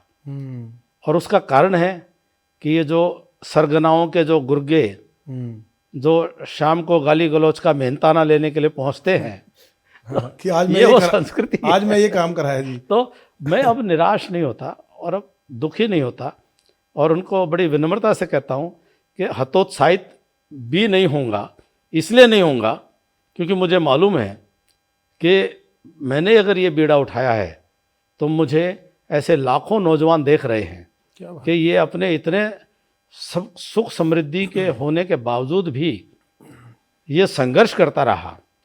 तो ये राजनीतिक जो क्षेत्र है ये कंटका किरण मार्गम, ये कांटों से भरा मार्ग है। तो इसमें तो संघर्ष करना ही होगा, और ऐसी जो प्रवृत्तियां हैं इनसे जूझना ही होगा, पार पाना ही होगा और आगे बढ़ना ही होगा। क्योंकि मैंने अपने परिवार की कोई विरासत की राजनीति नहीं कर रहा, बिल्कुल मेरे परिवार में कोई नहीं है, लेकिन मेरी विरासत हरियाणा का वो योग्य, सक्षम, पढ़ा लिखा हर वो 36 बिरादरी का नौजवान है जिसको अपनी योग्यता के आधार पर राजनीति के शीर्ष पर होना चाहिए था, जिसको अवसर नहीं मिले क्योंकि उनको दबाया जाता है, उनको राजनीतिक परिवारवाद के चलते संगठनों के नाम पर दबाया जाता है, उनको रोका जाता है, उनको दबाया इस तरह से जलील करके, बेइज्जत करके उनको कोशिश की जाती है हतोत्साहित करने की, उन लोगों के लिए कि वो पीढ़ी खड़ी हो जाए। वो पूरे जीवन का संकल्प रहा है, ऐसी पीढ़ी हम खड़ी कर देंगे कि हरियाणा प्रदेश जो है वो ये वैदिक संस्कृति की धरा है, ये पूरे विश्व को, जहाँ गीता का संदेश यहाँ से गया है तो फिर से यहीं से वो संदेश निकल सकता है। ऐसी योग्यता हमारे नौजवानों में है। आपकी बात से मेरे को एक बड़ा अच्छा उदाहरण कैप्टन साहब दिमाग में आया। मैं महाभारत से कोरिलेट करता हूँ कि भैया ये जो विरोधी हैं, जो ये परिवारवादी हैं, षड्यंत्रकारी या गुर्गे हैं, कितने ही चक्रव्यूह रच लो, लेकिन इस बार महाभारत के युद्ध में आप अभिमन्यु को परास्त नहीं कर पाओगे। रास्ता निकाल ही लेंगे, क्योंकि दृढ़ संकल्प है कि रास्ता तो निकालना है, रास्ता तो बनाना है इस बार। निश्चित तौर पर निकालना है और निश्चित तौर पर संघर्ष करना है। और क्योंकि हमारा जो संघर्ष और जो हमारा संकल्प है, हमारी जो लड़ाई है, हमारा उद्देश्य है, हमारा लक्ष्य है, कोई निजी व्यक्तिगत नहीं है। ये एक पूरी राजनीतिक संस्कृति की सफाई करते हुए एक नई सक्षम युवा योग्य लोगों की पीढ़ी व सामाजिक नेतृत्व व राजनीति के अंदर आकर के खड़ा हो और हरियाणा को उसके मुकाम पर देश और दुनिया के अंदर खड़ा करने का काम करे, और देश की राजनीति के अंदर भी आने वाली पीढ़ी के नौजवान बड़ी भूमिका निभाएं। मैं आपकी बात से पूरी तरह से सहमत हूँ कैप्टन साहब, और मैं आपकी इसी बात से सवाल जोड़ते हुए पूछना चाहूँगा। आपने कहा कि आप उन योग्य और कर्मठ और सक्षम लोगों की फौज और पौध खड़ा करना चाहते हैं जो हरियाणा में अच्छी राजनीति डिजर्व करते थे, अच्छे पद डिजर्व करते थे, ताकि समाज के अंदर बदलाव ला सके। मैं व्यक्तिगत तौर पे और बेहद न्यूट्रली, बहुत मतलब जिसको कहते हैं कि आपका ये नाम ही निष्पक्ष है कार्यक्रम। निष्पक्ष, मैं बड़ी न्यूट्रली इस बात को कहूँगा कि अगर मैं पूरे हरियाणा में इस समय नज़र दौड़ाऊँ, व्यक्तिगत तौर पर नज़र दौड़ाता हूँ, तो मुझे उन चुनिंदा या चंद लोगों की तरफ मैं अगर नज़र दौड़ाऊँ जो सक्षम हैं, समृद्ध हैं, कर्मठ हैं, पढ़े लिखे हैं, इंटेलेक्चुअल थॉट प्रोसेस के हैं, तो टॉप की फेरिस्ट में कैप्टन एवेन्यू का नाम आता है। ये मैं व्यक्तिगत तौर पे मानता हूँ, और ये प्रदेश के लोग भी मानते हैं कि इस बात में कतई कोई गुरेज नहीं है। और ये मैं इसलिए नहीं कह रहा कि मैं व्यक्तिगत तौर पे आपको जानता हूँ, ये समाज के किसी आदमी से पूछा जा सकता है। मुझे लगता है इसमें कोई मेरी बात में कथनी में अंतर नहीं होगा, वो इस बात से सहमत होंगे। हौसला अफजाई के लिए धन्यवाद दीपक जी। बहुत कुछ सीखना है, बहुत कुछ समझना है, बहुत कुछ अभी तो बहुत यात्रा करनी है। मैं बस इसी में आपका वो सवाल जोड़ रहा हूँ कि जैसे आपने कहा था कि जो सक्षम लोग हैं उनको मौका नहीं मिलता, उनको मंच नहीं मिलता। कैप्टन अभिमन्यु के साथ कई नेता ऐसे रहे जिन्होंने इस पौधे को भारतीय जनता पार्टी के हरियाणा में लगाया, और उनमें कैप्टन अभिमन्यु के लिए मैं व्यक्तिगत तौर पे इस बात के लिए मैं हमेशा से हिमाकत भी करता हूँ, और इस बात के लिए पक्षधर हूँ कि सिविल सर्विसेज जो लोगों का सपना होता है, नौकरी करने के बाद हो सकता है परिस्थितियाँ किसी की और हो, उसने छोड़ी हो तो कोई परिस्थिति अलग हो सकती है, कुछ और हो सकता है। आपके पास अवसर था सिविल सर्वेंट बनकर, वो भी सेवा कर सकते थे। समृद्ध परिवार से होकर आपको ना परिवार की चिंता थी ना पैसे की चिंता थी, उसके बावजूद आपने समाज सेवा, जिसको कहते हैं स्ट्रगल का रास्ता चुना कि नहीं, जनता के बीच में जाएंगे, जन जन का काम करें, लोगों के बीच में रहेंगे। आज कैप्टन अभिमन्यु इतने दशकों की राजनीति करने के बाद ये देखते हैं कि भारतीय जनता पार्टी की तीसरी बार हरियाणा में सरकार है। कैप्टन अभिमन्यु के पास ना कोई महत्वपूर्ण पद है, कहीं ना कहीं दिल में ये भाव लगता है कि सक्षमता में तो मुझ में भी कमी नहीं, इंटेलेक्चुअलिटी में मेरी कमी नहीं, पढ़ाई में मेरी कमी नहीं, और अगर आज जैसे वो आपने कहा कि कुश्ती लड़ा लो तो आज किसी से कंपीट करा लो, तो मुझे लगता है, मैं व्यक्तिगत तौर पर जितना आपको जानता हूँ, कैप्टन अभिमन्यु उनसे 21 ही निकलेंगे, 19 तो नहीं निकलेंगे। तो क्या कारण है कैप्टन अभिमन्यु आज भी उन नेताओं की जिनको ध्वजवाहक के तौर पर आगे होना चाहिए, वो पीछे क्यों है? देखिए, जहाँ तक पार्टी की बात है, पार्टी ने तो हमेशा बहुत मान सम्मान दिया है और हमेशा अवसर दिए हैं, संगठन में भी दिए हैं और चुनावी में भी दिए हैं। अब पिछले साल भर पहले ही हमने चुनाव लड़ा था, अब चुनाव तो नहीं जीते तो पार्टी भूमिका कहीं ना कहीं भूमिका तय करती। अब नहीं जीते हैं तो आगे पार्टी संगठन के नाते से जो भी भूमिका उचित समझेगी पार्टी काम देगी, पार्टी देती रहती है। तो जहाँ तक अवसर की बात है, अवसर की कोई कमी नहीं है। ये तो हम जो चुनावी परिणाम है वो अनुकूल नहीं आया तो उसको स्वीकार करके फिर संघर्ष के मार्ग पर चल रहे हैं। एक लाइटर नोट पे सवाल पूछूंगा अपने साहब, कक्षा के अंदर एक टॉपर विद्यार्थी होता है, वो देखता है कि मैं सक्षम हूँ मॉनिटर बनने के लिए, कार्य सारी चीज़ों के लिए, तो देखते हैं कि जिसके 60% नंबर आए हैं या 50% नंबर आए हैं उसको मॉनिटर बना दिया, तो वो आत्ममंथन करता है। तो वो जिसको आप बोलते हैं कि आप सेल्फ इंट्रोस्पेक्शन, तो सेल्फ इंट्रोस्पेक्शन का यार कि मेरे में क्या कमी रहेगी। मैं अगर इसको बड़ी सरलता से आपसे पूछूं, कहीं ये कमी तो नहीं रहेगी कि कैप्टन साहब इंटेलेक्चुअल हैं, बिल्कुल सरल है, स्ट्रेट फॉरवर्ड है, लेकिन शायद यसमैन नहीं बन पाए, शायद इस वजह से शायद वो जो मॉनिटर का तमगा था वो पीछे रह गया कहीं? नहीं, मैं तो जो फौज का अनुशासित सिपाही रहा हूँ जी, और जो भी मेरा तात्कालिक अधिकारी है, जो मेरा क्लास में मॉनिटर बना है, मैं उसका यसमैन क्यों नहीं होऊंगा, मुझे होना ही चाहिए। तो ये कोई विषय नहीं है, मैं पूरी तरह से समर्पित आदमी हूँ। मुझे लगता है वो असहज हो गए। नहीं, मुझे कोई दिक्कत नहीं आपकी होती, इंटेलेक्चुअलिटी से शायद मुझे कोई दिक्कत नहीं होती दीपक जी। देखिए, ये वो इंटेलेक्चुअल ही क्या, जिसको विनम्रता का गुण नहीं अगर अपने अंदर बना पाया, खूबसूरत बात कही आपने, क्या तो खूबसूरत। हम तो अनुशासन में जिसको जिम्मेदारी मिलेगी संगठन में, उसके साथ काम करना और काम करने की कैपेसिटी डेवलप करना और उनके द्वारा दिए गए दिशा निर्देशों की अनुपालना करना, ये तो एक कार्यकर्ता के नाते मेरा दायित्व है। और अगर मैं अपने आप को वरिष्ठ कार्यकर्ता मानता हूँ, जिसको आप नेता कह देते हैं, तो मेरी तो और जिम्मेदारी बढ़ जाती है बाकी कार्यकर्ताओं को भी ये संदेश देने के लिए कि जैसे मोदी जी ने कहा कि नितिन नवीन जी मेरे बॉस हैं संगठन के नाते से, तो जो कोई भी बनेगा तो वो हमारा बॉस है, हमें उनके साथ काम करना ही है।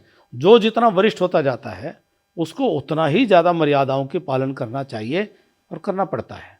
मैं आपके कार्यकर्ताओं के भाव भी बताता हूँ, उनके मन में जरूर है। आप सहजता से नहीं कह रहे हैं क्योंकि आप विनम्र हैं, आप इस बात को एक्सेप्ट कर रहे हैं कि आप एक मजबूत कार्यकर्ता संगठन के जिम्मेवार हुए हैं, लेकिन आपके कार्यकर्ताओं के मन में आया था कि कैप्टन साहब तो हर तरह से सक्षम है और बॉस की कुर्सी पे भी उनको होना चाहिए था। आप नहीं मान रहे, वो ठीक है, वो आप नहीं, क्षमता तो लोकतंत्र में जनता देती है। हाँ, मैं जनता की बात तो कर रहा हूँ, जनता कार्यकर्ता ने, भी जनता ही है देखिए, आपकी। बात यह है, कोई जो है कोई 70-72 हज़ार वोट लेके भी नहीं जीत पाया और कोई 40,000 वोट लेके भी जीत गया। जीत गया या तो बिल्कुल आपकी लेकिन बात जो संविधान के तहत जो पद्धति है कि लोगों का प्यार आपके प्रति बढ़ा, हर वोट इलेक्शन में वोट बढ़े आपके, पिछली बार 61,000 थे, 72,000 हुए। तो हम उससे भी संतुष्टि प्राप्त कर लेते हैं। लेकिन इतना स्नेह भी कम सच्चाई नहीं है। यथार्थ ये है कि वो विधानसभा के सदस्य नहीं है, तो उसको स्वीकार करना पड़ेगा। दो सवाल और लेता हूँ मैं। विधानसभा चुनाव से पहले जब लोकसभा के चुनाव थे, हिसार लोकसभा में एक सर्वे भी हुआ था, मैं आपको जनता की सेंटिमेंट्स की बात कर रहा हूँ।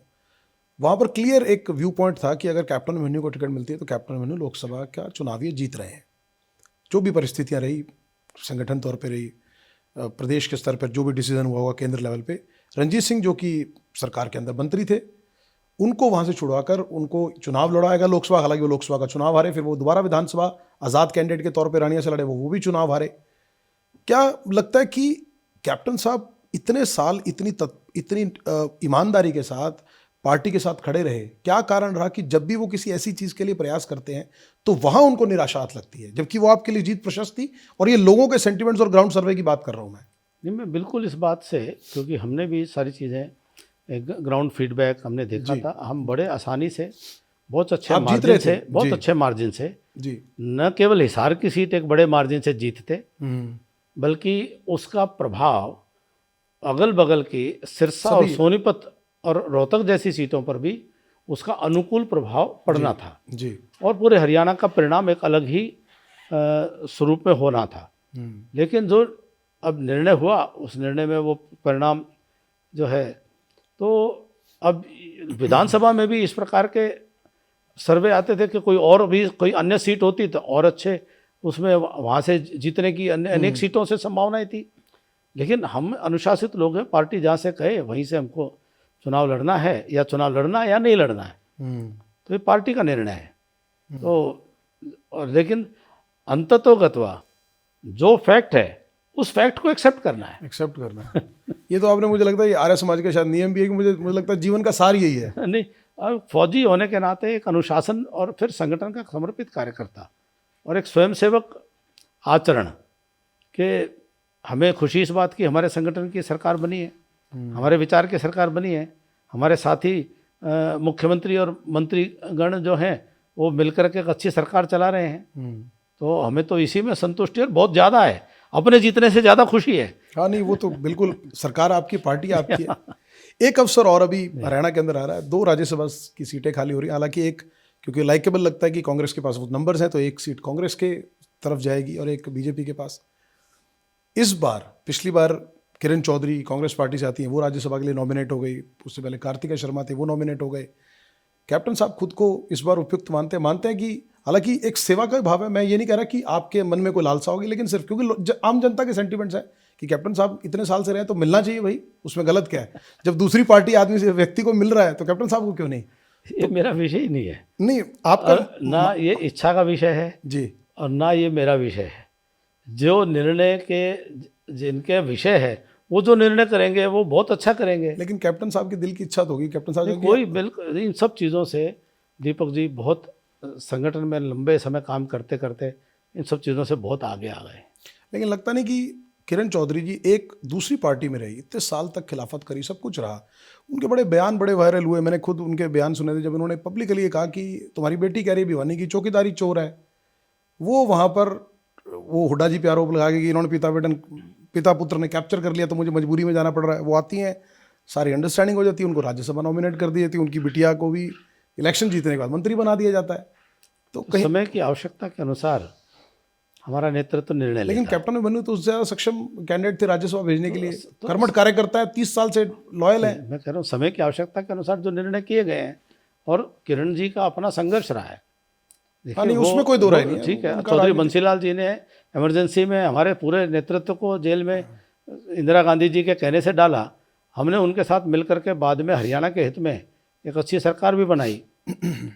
तो ये ऐसे ही किरण चौधरी जी ने जो कांग्रेस के अंदर जो एक तानाशाही का वातावरण था उसके खिलाफ लड़ाई लड़ करके वो आई और हमारी भारतीय जनता पार्टी को उन्होंने मजबूत किया।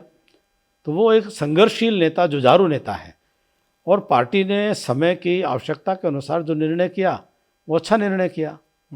तो मेरे को बनाने का कोई ज़रूरत नहीं है। जो पार्टी की आज ज़रूरत है, पार्टी के लिए उचित है, पार्टी वो निर्णय करे।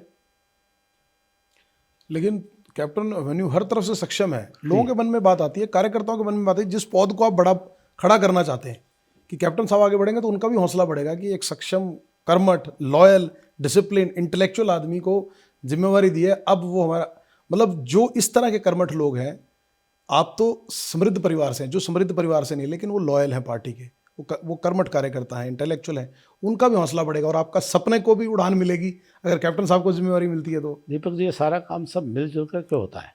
एक सामूहिक प्रयास होता है और एक संगठन होता है।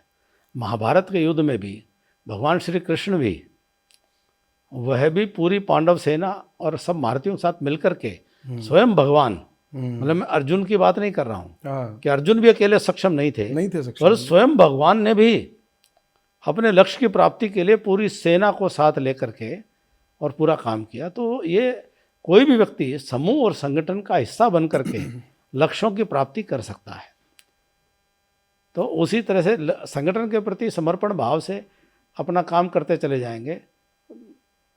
मैं बीजेपी के एक जिसको बोलते हैं क्रक्स की बात करूँ या दिल की बात करूँ तो केंद्रीय नेतृत्व की तरफ से आता है और बार बार ये प्रधानमंत्री नरेंद्र मोदी जी भी बोलते रहे कि भारतीय जनता पार्टी एक ऐसी पार्टी है जो ऐसी विचारधारा से चलती है जो अंतिम पंक्ति में खड़े व्यक्ति को भी सर्वोच्च जिम्मेवारी दे सकती है। और ये उदाहरण एक नहीं, अनेकों उदाहरण इस समय पूरे देश भर में है।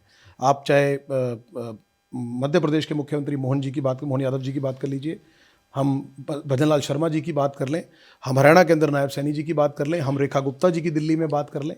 ये सारे जो उदाहरण हैं ये जीवंत उदाहरण है और इसमें कोई अतिशयोक्ति नहीं कि अंतिम पंक्ति में खड़े व्यक्ति, और उसके लिए ज़रूरी नहीं कि वो पहले 5 बार बड़े पदों पर रहा हो। पहली बार आप विधायक, भजनलाल शर्मा जी पहली बार विधायक बने और पहली बार मुख्यमंत्री बन गए, रेखा गुप्ता जी पहली बार विधायक बनी, मुख्यमंत्री बन गए।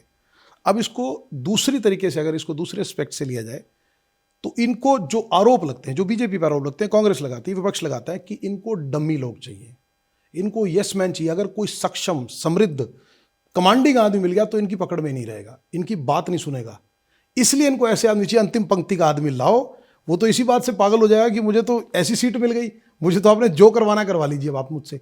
तो आरोप ये लगते हैं। अब कैप्टन अभिमन्यु इस पे किस तरह से, क्या प्रतिक्रिया, क्या मनोभाव लेके चलते हैं?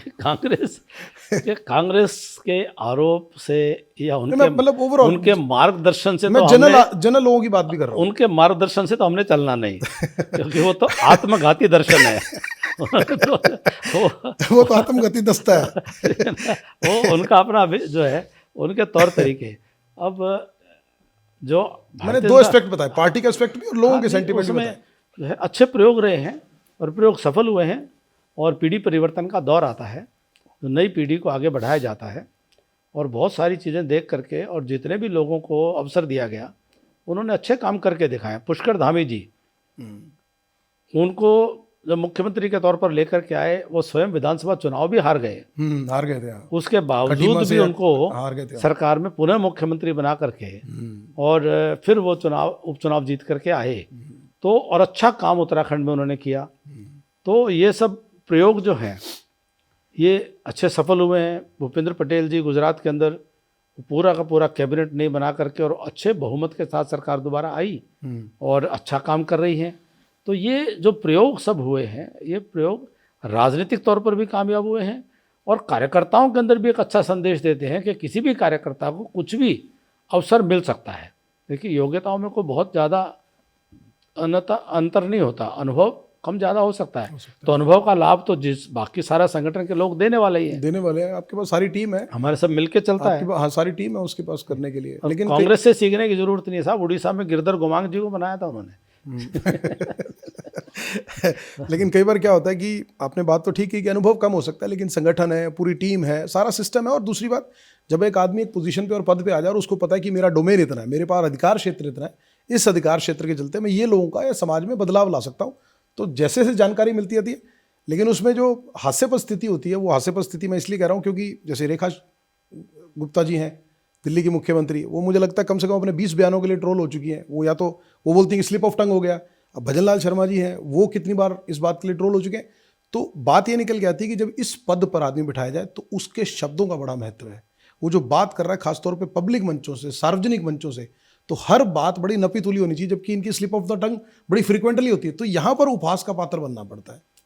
देखिए, मेरी समझ में ऐसा कोई विषय नहीं आया है अभी तक जिसको लेकर के कोई बहुत बड़ी कोई विषय बना हो। नहीं, मैं अगर आप कहें तो विपक्षियों ने तो बातें दो चार आप कहें तो मैं बता सकता हूँ। इसकी चर्चा क्या करनी उन चीज़ों। चलिए अभी हम हरियाणा की बात करते हैं। वैसे पिछले काफ़ी समय से चर्चा चल रही, जैसे राष्ट्रीय स्तर पर चर्चा चल रही थी कि भारतीय जनता पार्टी के राष्ट्रीय अध्यक्ष बदले जाएंगे। पहले उनको कार्यकारी अध्यक्ष बनाया गया नितिन नवीन जी को, फिर उसके बाद औपचारिक तौर पर उनको राष्ट्रीय अध्यक्ष की जिम्मेवारी दी गई। उसी तरह हरियाणा के अंदर भी बड़े समय से चर्चा चल रही है प्रदेश अध्यक्ष को लेकर। हालांकि ऐसे कोई कयास नहीं है। बहुत सारे लोग ये कह रहे हैं कि मनोहर बडोली जी दोबारा रिपीट होंगे, और कई नाम चर्चा के अंदर भी आ रहे हैं। क्या कैप्टन अभिमन्यु का नाम भी केंद्रीय नेतृत्व के पास, या ऐसी कोई जिम्मेवारी मिलने का, या खुद की मंशा हो कि भाई इतना टाइम पार्टी को दिया है, एक बार मुझे भी जिम्मेवारी मिलेगी तो हम पार्टी को और मजबूत करेंगे उस पर? न कोई इच्छा और न कभी कोई विषय, न कभी इस बारे में किसी से कोई चर्चा। और ये जो भी बनेगा, मोहन बडोली जी बहुत अच्छा काम कर रहे हैं, जो भी बनेंगे उनके साथ में एक सैनिक के नाते से कदम ताल करते हुए और काम करेंगे। मतलब आप ये कह रहे हैं कि कैप्टन साहब की कोई इच्छा नहीं है? इच्छा नहीं है मतलब एक इच्छा तो हो सकती है, बिल्कुल भी नहीं, इच्छा भी नहीं है? नहीं, बिल्कुल भी नहीं। जो संगठन का निर्णय वही हमारा संकल्प। नायब सैनी जी दूसरी बार अभी मुख्यमंत्री बने। पहले जब पिछली बार टर्म खत्म होने वाली थी तो मनोहर लाल खट्टर जी लोकसभा चुनाव लड़के केंद्र में चले गए।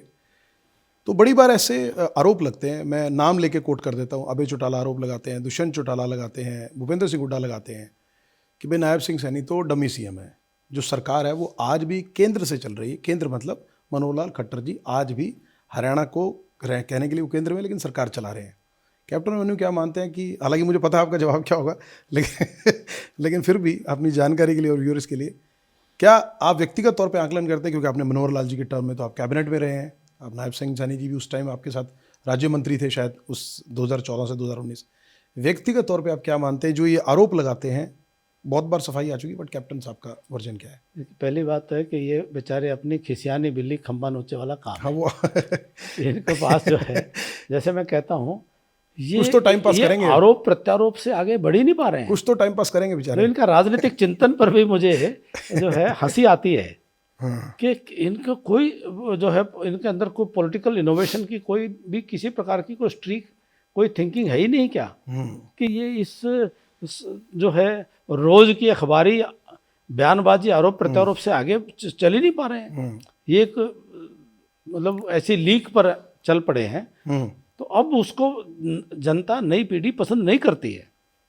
आप अपना काम करो विपक्ष का, आप मुद्दों पर बात करो, सिद्धांतों पर बात करो, नीतियों पर बात करो, कार्यक्रमों पर बात करो।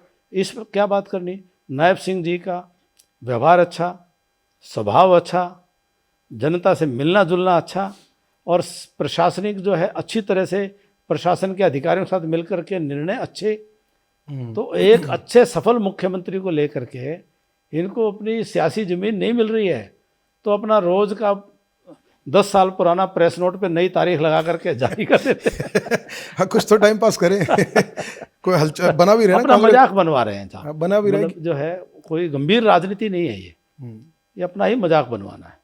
आपने निर्णयों की बात की तो मैं उसी में से सवाल ले लेता हूँ। आपने कहा अभी नायब सिंह सैनी जी मुख्यमंत्री अधिकारियों के साथ मिलकर बड़े अच्छे डिसीजन ले रहे हैं। अभी हाल फिलहाल में कुछ डिसीजन हुए, एक लाडो लक्ष्मी योजना लाई गई, उसको लेकर भी मैं विपक्ष ने ये बताया कि भाई साहब लाडो लक्ष्मी लोगों में आप क्या दोगे?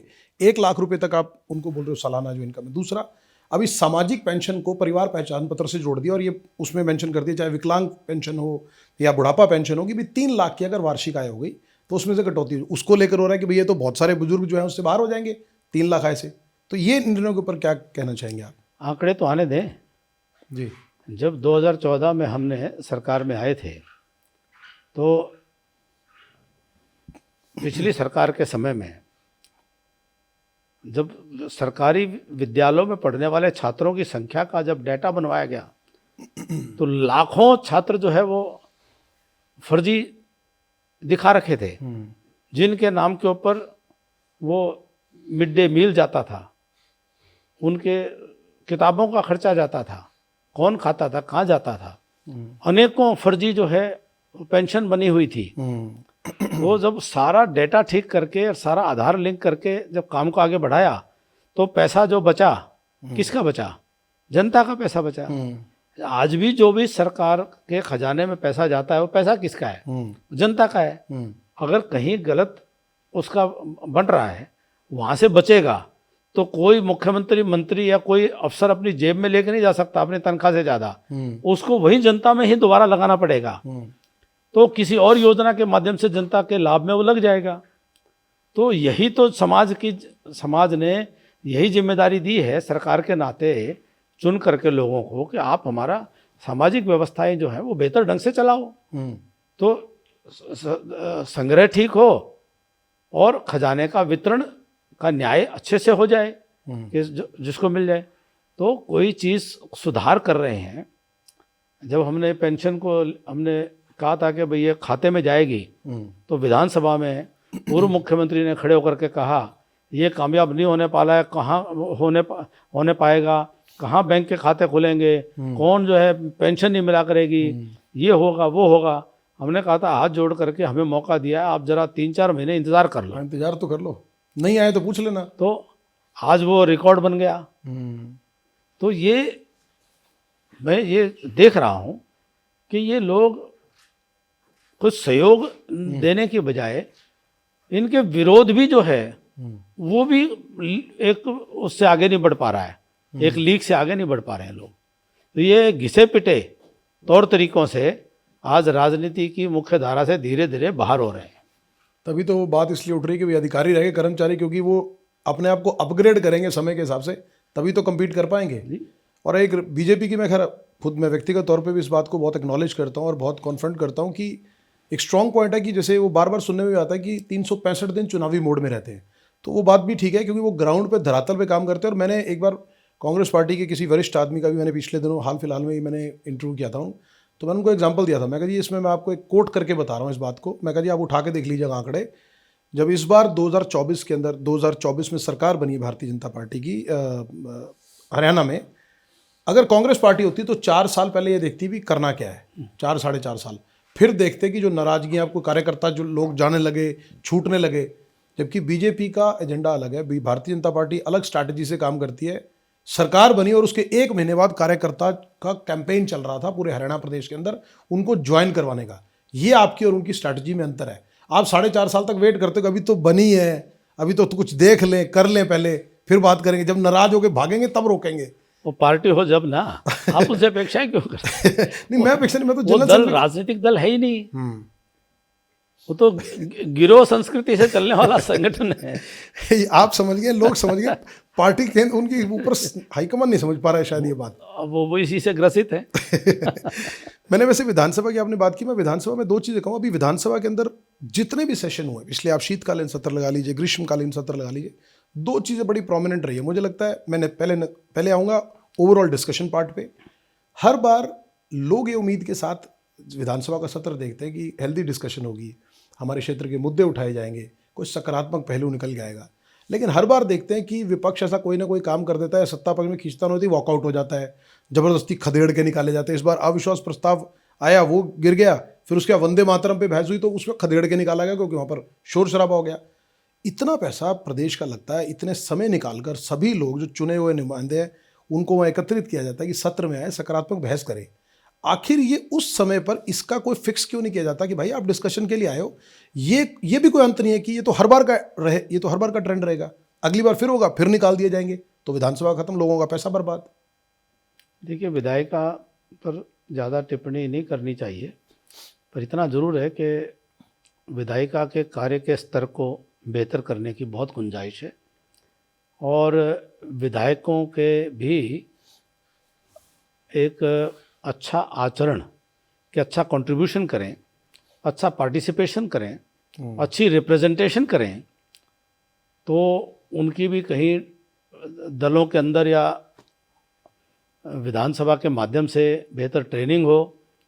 लेकिन अभी तो बड़ा देखो तक अच्छा नहीं लगता, तू तड़ाक होती है, गाली गलौच होती है, किस तरह की भाषा बोली जाती है, और बड़े बड़े सीनियर और बड़े बड़े उम्र दराज लोग, तो वो जो स्तर होना चाहिए वो कहीं ना कहीं जो है उसमें गुंजाइश तो बहुत है। मुझे एक बड़ी स्टेटमेंट याद आती है, हालांकि मैं मुख्यमंत्री जी का नाम नहीं लूँगा कि मुख्यमंत्री जी के लिए अब शब्दों का प्रयोग हो जाता है। मैं पिछली टर्म की बात करता हूँ, जब एक जॉइंट कोएलिशन गवर्नमेंट चल रही थी जेजेपी के साथ। अभय चौटाला जो कि एलनाबाद से विधायक थे, दुष्यंत चौटाला जेजेपी पार्टी से, तो विधानसभा के सत्र में उन्होंने कहा कि ये सारे एयरपोर्ट के साथ आसपास की ज़मीन तो तूने ले रखी है, सबसे बड़ा चोर तो तू ही है। अब जहाँ इस तरह के शब्दावली का प्रयोग विधानसभा सत्र के अंदर होगा, फिर उसके बाद वहाँ खींचतान होना, फिर वो इतनी एग्रेसिव नॉइज़ हो जाती है। इस बार भी हमने देखा गोकुल सेतिया मुद्दा उठा रहे थे, रणवीर गंगवा जी के साथ उनका थोड़ा सा डिफरेंस ऑफ ओपिनियन रहा अधिकारी और उसको लेकर, तो वो चीज़ें भी फिर एक अलग स्तर पे चली गई, जिसमें फिर बाद में स्पीकर साहब को हस्तक्षेप करके गोकुल सेतिया को बिठाना पड़ा। ये जो चीज़ें हैं, लोगों को भी ये लगता है कि यार आप डिस्कशन के लेकर हमारे मुद्दे उठाओ, आप वहाँ पर अपनी व्यक्तिगत अहम पर बात लेके और आपस में लड़ने लग जाते हो, बजाय कि हमारे मुद्दों में बात कर लो। देखिए कॉलेज की कैंटीन और विधानसभा के पटल पर उसमें अंतर तो दिखना ही चाहिए। एक विधानसभा का एक और बड़ा कल्चर आजकल डेवलप हो गया विधानसभा के अंदर। मुझे लगता है कि अब जब विधानसभा सत्र में कोई जाता है ना, तो सबसे पहले अपने पीए को या खुद कहता होगा, अरे भाई वो इस बार 10-12 शेर कौन से निकाले हैं भाई, शेर लेके आ जा रहा। वो शेर व शायरी करें, क्योंकि हर आदमी को होता है यार ये शेर बड़े वायरल होते हैं सोशल मीडिया पे, तो हर आदमी को होता है कि मैं बात करूंगा, कभी कोई नेता प्रतिपक्ष बात करेगा तो शेर सुना दूंगा। तो मुझे लगता है कि इस बार आदमी ये तैयारी करके जाता है कि भैया आंकड़े वांकड़े तो ठीक है, तू यार शेर बता, ये 2-4 शेर बोलूंगा, इस बार सत्र बढ़िया बीतेगा। शेर व शायरी ये तो फिर भी एक सकारात्मक बात है कि कम से कम कोई गाली गलौच नहीं है। मतलब हाँ, शेर व शायरी कर लो, चलो। मतलब लेकिन जो बड़े नेता हैं उनको गंभीरता के स्तर पर काम करके आदर्श प्रस्तुत करने चाहिए। मैंने तो देखा जो बड़े बड़े हैं वो हर बार को नए चुटकुले की फिराक में रहता है, मेरा नया चुटकुला वायरल हो जाए। बात आपकी, मैं उसी पे कह रहा हूँ, क्योंकि लोग ये देखते हैं यार तूने सुना है। वो ये नहीं है कि भाई उनके किसी विषय को उठाने से नए जो विधायक डायरेक्शन मिले, उनको डायरेक्शन मिले, उनको सीखने को मिले, तो वो अपना ही असल में जिसको जितनी समझ है, जितना आता है उतना ही तो लेके आएगा। इस बार कांग्रेस पार्टी की तरफ से अविश्वास प्रस्ताव भी लाया गया था विधानसभा में। हालांकि बीजेपी और पार्टी के भैया अविश्वास प्रस्ताव तो तुम्हारा था, वो कांग्रेस पार्टी कह रही थी कि जनता में अविश्वास है, जनता कह रही है अविश्वास है पार्टी, जबकि अविश्वास तो आपका था, आप नहीं मान रहे, तो अविश्वास प्रस्ताव गिर गया वो तो तुरंत। आप क्या कहना चाहेंगे भाई, ये क्या सिर्फ टाइम की वो नहीं है? गंभीरता से तैयारी नहीं होती, विषयों की तैयारी नहीं होती, और एक जो मैंने कहा ना, जब योग्यताओं को, क्षमताओं को नीचे ही दमन करके आगे नहीं बढ़ने दिया जाए, तो शीर्ष पर बैठे हुए लोग, उनका जो स्तर है वो स्तर ही वहाँ जा कर के उजागर होगा। वो उजागर हो रहा है, और उसमें समाज देख करके उसको मखौल के तौर पर जो भाषा है, वो भाषा गांव में भी आमतौर पर इस प्रकार की भाषा मंडियों में भी लोग बैठ करके उपयोग नहीं करते, जो कि बड़े बड़े नेताओं के मुंह से सुनने को मिल रही है। ये बड़ा एक लेकिन उसको आपको, मैं जैसे पहले आपको बताया कि बिलो द बेल्ट हिटिंग शुरू हो गई है, जो टिप्पणियां हैं, जो व्यंग बाण है, वो व्यक्तिगत हो गए हैं, और बिलो द बेल्ट हिटिंग शुरू हो गई है। मतलब बिना ये सोचे कि जिस जगह है उसकी एक गरिमा है, जो नेता है स्टेट को रिप्रेजेंट कर रहे हैं उनकी अपनी एक गरिमा है, लोगों का प्यार है, लोगों ने उनको चुना है उनको, तो उसके बावजूद इस लेवल तक जाना, देखिए मर्यादा तो रहनी चाहिए। मैं आपकी इस बात के लिए खैर तारीफ भी करूंगा कैप्टन साहब, और मुझे लगता है कि बहुत सारे कुछ चुनिंदा नेता और भी हैं, जितना मैं व्यक्तिगत तौर पे हरियाणा की राजनीति को फॉलो करता हूं, जिन्होंने आज तक ना तो अपनी गरिमा से बाहर जाकर कोई शब्दावली का प्रयोग किया, ना बिलो द बेल्ट हिटिंग की तो दूर की बात है। क्योंकि मैं आपको भी जानता हूं, अगर आप पर किसी ने व्यक्तिगत कटाक्ष भी किया, चाहे आपके विधानसभा से विधायक हैं, उन्होंने, पिछले विधायक ने, किसी ने भी, लेकिन आपने आज तक कभी स्तरहीन भाषा का प्रयोग नहीं किया। तो इस बात के लिए मैं ये भी कहूँगा कि आप एक स्वस्थ राजनीति के प्रहरी बनकर जो आप बात बोल रहे हैं उसको निभाने का भी 100% आप प्रयास भी करते हैं और अपने शब्दों में लाते भी हैं। तो मुझे लगता है कि बाकी लोगों को भी इस बात को कहीं ना कहीं अनुकरण करना चाहिए कि राजनीति करने के लिए बहुत मुद्दे हैं। दीपक, मैं विनम्रता से कहना चाहता हूँ जी। कि ये हर व्यक्ति की शिक्षा, उसके सही पारिवारिक बात। संस्कार जी वही बोलते हैं। जी। तो जिसके जैसे हों, जो जैसा अंदर से स्वयं है, मैं यहाँ तक भी मानता हूँ, उसके अपने संकल्प बोलते हैं। वो राजनीति को देखते ही इस दृष्टि से हैं कि उनको मौका मिले तो वो लूट के खा जाएं। वो दूसरों को उसी नज़र से वो दिखाना चाहते हैं। बस पोर्ट्रे वैसा कर रहे हैं। तो वो उस तरह से दिखाना चाहते हैं कि कल को वो करें तो भाई ऐसा ऐसा ही है, मैं कभी स्वीकार नहीं करेंगे। गलत है, गलत ही रहेगा, गलत काम भी गलत रहेगा, गलत भाषा भी गलत ही रहेगी। बिल्कुल दुरुस्त इसमें, और उसका कोई विकल्प भी नहीं है। तो उसमें देखो, हम इस राजनीतिक क्षेत्र में हैं तो हमें तो बहुत कुछ सहना ही पड़ेगा।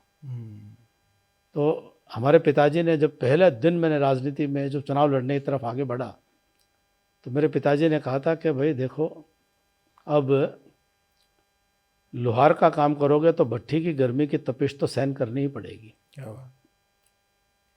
ये 22-23 वर्ष पुरानी बात है।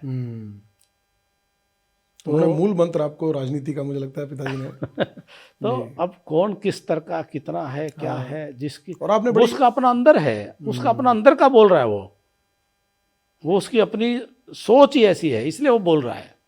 उससे आगे वो सोच नहीं सकता बेचारा। जितनी उसकी ग्रोथ हुई है इंटरनली, जितनी हाँ, शिक्षा भगवान दीक्षा, ने मतलब उससे आगे उसको क्षमता ही नहीं सोचने की दे रखी कि कोई जो है निस्वार्थ होकर के भी, जीवन आहूत करके भी कोई समाज का काम कर सकता है, ये सोच ही नहीं दे रखी उनके गुरुओं ने। उनके उनकी नहीं रही, उन्होंने नहीं दी। मुझे लगता है कि वो आप बार बार जैसे कह रहे हैं ना कि उनको कह रहे हैं कि भाई तुम तो अटैची उठाओ बस। मैं शाम को मेहनताना है उनका उनका उनका यही है। हाँ। उनका काम यही है। हरियाणा के बस एक दो मुद्दे लेते हैं। ये हरियाणा में एक बड़े समय से, मतलब कई दशकों से एक मुद्दा चल रहा है SYL का। SYL पे बड़े सालों से राजनीति चलती रही। हर नेता अपने हिसाब से उसको बयान में, फाइनली अभी पिछले कुछ दिनों में दोनों प्रदेश के मुख्यमंत्री, हरियाणा और पंजाब के, नायब सिंह सैनी जी और भगवंत मान जी ने एक संयुक्त प्रेस वार्ता की और उन्होंने कहा भाई कि अब ऐसी कोई हम बात भी नहीं बोलेंगे कि तुम्हारे को कोई वायरल कंटेंट मिल जाए, ब्रेकिंग मिल जाए। हम सकारात्मक दिशा में पहल करें और उस रास्ते में बढ़ रहे हैं। पर्सनली क्या लगता है कि अब जो है SYL का जो मुद्दा है, क्या उस तरफ बढ़ रहा है जिसको लगता है कि समाधान हो जाएगा? मुझे अच्छा लगा जी, काफ़ी समय बाद एक सकारात्मक पहल, सकारात्मक दोनों पहल है। हाँ, और बड़े अच्छे नोट पे था। जी हाँ, और ख़ास तौर पे पंजाब के मुख्यमंत्री की जब इस प्रकार की भाषा शैली रही जी, तो वो एक सकारात्मक संकेत लगा। बिल्कुल। और मुझे उम्मीद बढ़ी है जी कि हरियाणा का हक मिलने की संभावनाएं बढ़ी हैं। कोई अच्छा समाधान निकले, हम इसके इंतज़ार में हैं कि वास्तव में ये किसानों की, कृषि की जीवन रेखा है। एक अभी कैप्टन साहब हाल फिलहाल में ही, मतलब मैं हाल फिलहाल की बात नहीं करूँगा, पिछले कुछ समय के अंदर ऐसा हुआ कि अलग अलग लोगों को, उद्यमियों को, बिजनेसमैन्स को, इंडस्ट्रियलिस्ट को, अलग अलग लोग जो थोड़े समृद्ध लोग हैं, उनको फिरौतियों की कॉल बहुत आ रही है। फिरौतियों से रिलेटेड बहुत ज़्यादा, हालांकि सरकार अपनी तरफ से काम कर रहा है, पुलिस अपनी तरफ से काम कर रही है, उसको चेक भी करते हैं, ट्रैप भी करते हैं, बट ये हर महीने दर महीने ये बढ़ रहा है। दो चीज़ें इस बारे में ग्राफ बढ़ा है, एक जो ये फिरौतियों को लेकर मांग रहा है, और एक जो ये गैंग वॉर का मामला हुआ, लोगों को अगर आप कह लीजिए चाहे कोई घर से निकल रहा है तो उसका मर्डर हो गया। ये जो दो चीज़ें जो आपराधिक घटना है, जिससे थोड़ा सा लोगों में, जिसको कहते हैं कि थोड़ी सी इनसिक्योरिटी बढ़ती है, कि उनको भावना लगता है कि भाई हम समृद्ध हो जाए। अच्छा, कोई समृद्ध है तो वो दिखाना नहीं चाहता, उसको लगता है कि भाई पता लग गया तो मेरे लिए खतरा ना बढ़ जाए। इसको ओवरऑल कैसे देखते हैं? और क्योंकि आप सिस्टम का हिस्सा रहे और आप बारीकी से चीज़ों को समझते हैं, सरकार अपना काम कर रही है, but how do you see it, और इसका वे फॉरवर्ड क्या होना चाहिए इस चीज़ को पूरी तरह फिक्स और दुरुस्त करने का? देखिए, ये वास्तव में एक चिंता की बात रहती है, और मैं जो देख रहा हूँ और बहुत सालों से इन चीज़ों को ऑब्जर्व कर रहा हूँ, सरकार, पुलिस, प्रशासनिक व्यवस्था वो अपना काम कर रहे हैं और अच्छे से कर रहे हैं, सख्ती से कर रहे हैं। उस बारे में मुझे नहीं लगता किसी भी प्रकार की कोताही है। इसी हरियाणा के अंदर गैंगस्टर्स को अपनी अपनी चॉइस के गैंग्स को पुरानी सरकारें प्रश्रय देती रही हैं, सहारा देती रही हैं और अपनी छाँव में उनसे काम करवाती रही हैं। लेकिन आज भाजपा की सरकार के कार्यकाल में इस प्रकार का कोई भी एक इशारे में भी आरोप नहीं लगा सकता कि किसी को कोई समर्थन दे करके कोई चल रहा है। सरकार, पुलिस प्रचंड प्रहार करके उसको रोकने का काम कर रही है। दो विषय इसके साथ जुड़ते हैं जो मैं मानता हूँ एक तो जो पुलिस के जो क्रिमिनल जो हमारा जस्टिस है वो न्याय निष्कर्ष तक पहुँचे, एक तो इस व्यवस्था पर काम करने की आवश्यकता है। थोड़ा फास्ट करना चाहिए। फास्ट ट्रैक, और उसके निर्णय जो हैं वह निर्णय तक चीज़ें पहुंचनी चाहिए, निष्कर्ष तक पहुंचनी चाहिए, तो उससे लाभ मिलेगा जी। जो अपराधी दोषी वह इन्वेस्टिगेशन प्रक्रिया पूरी करके और उनको जब दंड मिलेगा तो उसका प्रभाव पड़ता है, और यही मकसद है। दूसरा है कि समाज में ऐसी प्रवृत्तियों को समय रहते हुए समाज में ही उनका ध्यान और चिंता होनी चाहिए, करनी चाहिए। कभी कभी तो ये देखने को मिला कि जो आपराधिक प्रवृत्ति वाले लोग हैं उनको तथाकथित कुछ सामाजिक लोग भी जो हैं उनके साथ चल करके और वो पुलिस और प्रशासन पर दबाव डालने का काम करते हैं। तो ये इन सब चीज़ों को समाज अपना काम करे, सरकार पुलिस अपना काम करे, कानून और न्यायालय अपना काम करे, तब इनके ऊपर अंकुश लग सकता है। ओवरऑल हर तरफ से, मतलब जहाँ जहाँ कोई गैप है या रिफॉर्म करने की जरूरत है। 3 मेजर स्टेक होल्डर्स हैं। जी जी। मैं जब चर्चा कर रहे थे, हमने अपने कुछ प्लेटफॉर्म पे भी शेयर किया था कि कैप्टन अभिमन्यु जी का साक्षात्कार करने जाएंगे, तो हमारे पास एक सवाल कई बार दोहराया हुआ सवाल आया। वो सवाल ये था कि कैप्टन साहब से ये ज़रूर पूछिए कि उनकी, जो मैंने आपसे अभी चर्चा भी की, बीच में सक्षमता में कमी नहीं है, हर तरह से इंटेलेक्चुअलिटी में कमी नहीं है, हर तरह से, लेकिन जब भी कोई बड़ा चुनाव आता है, राज्यसभा हो, लोकसभा हो, प्रदेशाध्यक्ष की बात हो, कैप्टन साहब को ऐसा क्या करना पड़ेगा इतने सालों के बाद भी कि वो पार्टी की केंद्रीय लेवल पे फर्स्ट चॉइस बन जाए कि भाई साहब ये तो कैप्टन साहब का नाम है, इसके बाद चर्चा नहीं होगी।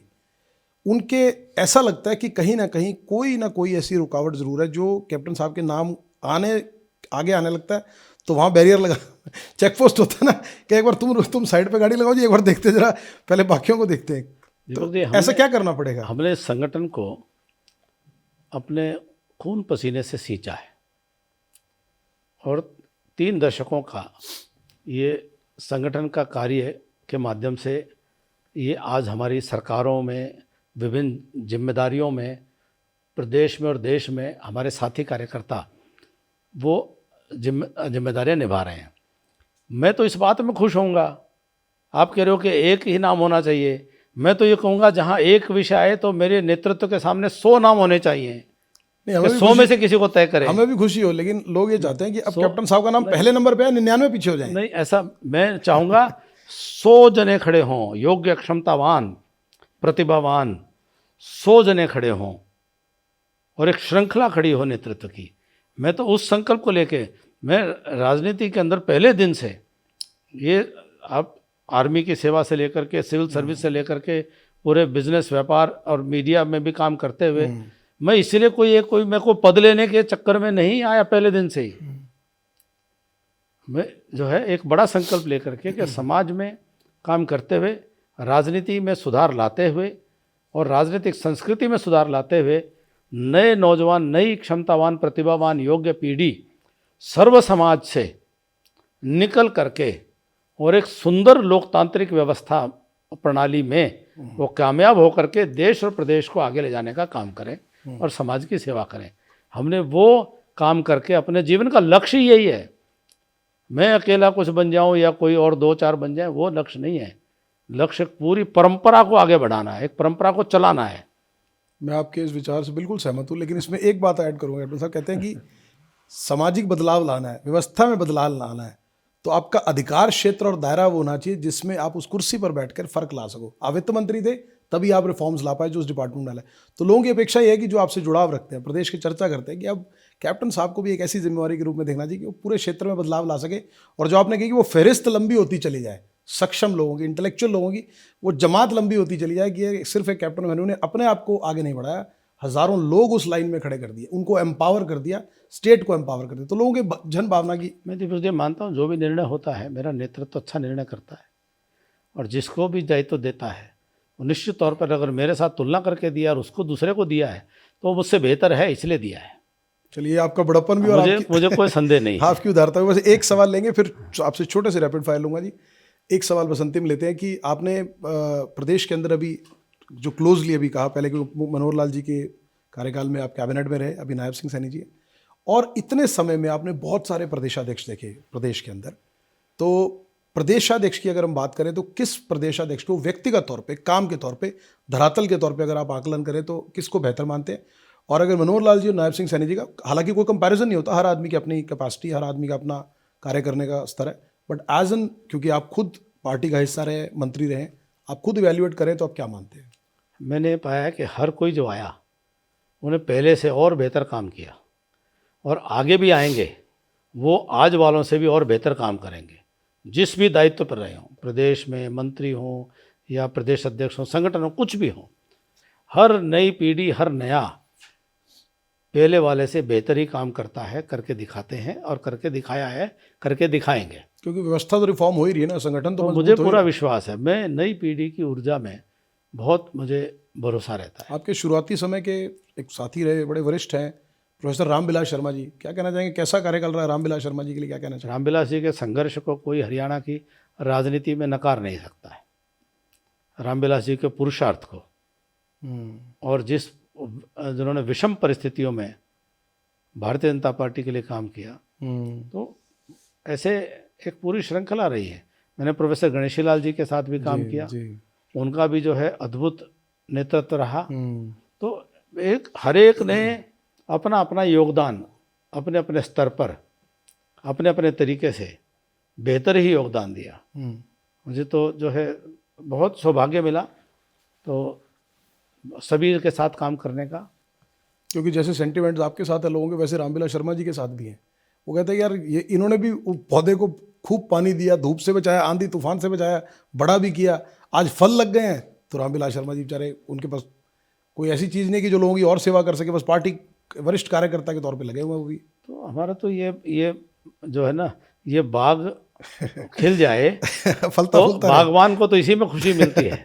नहीं, बात तो ठीक है आपका। बागवान अपने लिए फल अपने लिए खाने फल नहीं के लिए लगाता। नहीं जो काम करता, वो तो खिलाने के लिए, कि सब कुछ खिल जाए। मुझे लगता है यही उदारता है शायद भारतीय जनता पार्टी की, और शायद नहीं, यही, कार्यकर्ता का संस्कार है, कोई उदारता नहीं साहब। हाँ, संस्कार जी बिल्कुल। एक बस सवाल ले लेते हैं, हमारी दो विपक्षी पार्टियां रह गई। पिछली बार आपके संयुक्त सरकार थी, जननायक जनता पार्टी, वो सवाल मेरा रह गया, और इंडियन नेशनल लोकदल, अभय चौटाला जी की पार्टी के दो विधायक हैं, और दुष्यंत चौटाला जी की पार्टी इस समय शून्य पर खड़ी है। दोनों ने अपनी अपनी सियासी ज़मीन तलाशने के लिए दोनों ने रैलियां करी। उन्होंने जुलाना में करी, इन्होंने रोहतक में करी। रैलियों के बाद वो खुद कहते हैं कि भाई हमारे पास तो समर्थकों का, कार्यकर्ताओं का जोश है, और आने वाले टाइम में सरकार बनाएंगे, कांग्रेस तो खत्म हो जाएगी।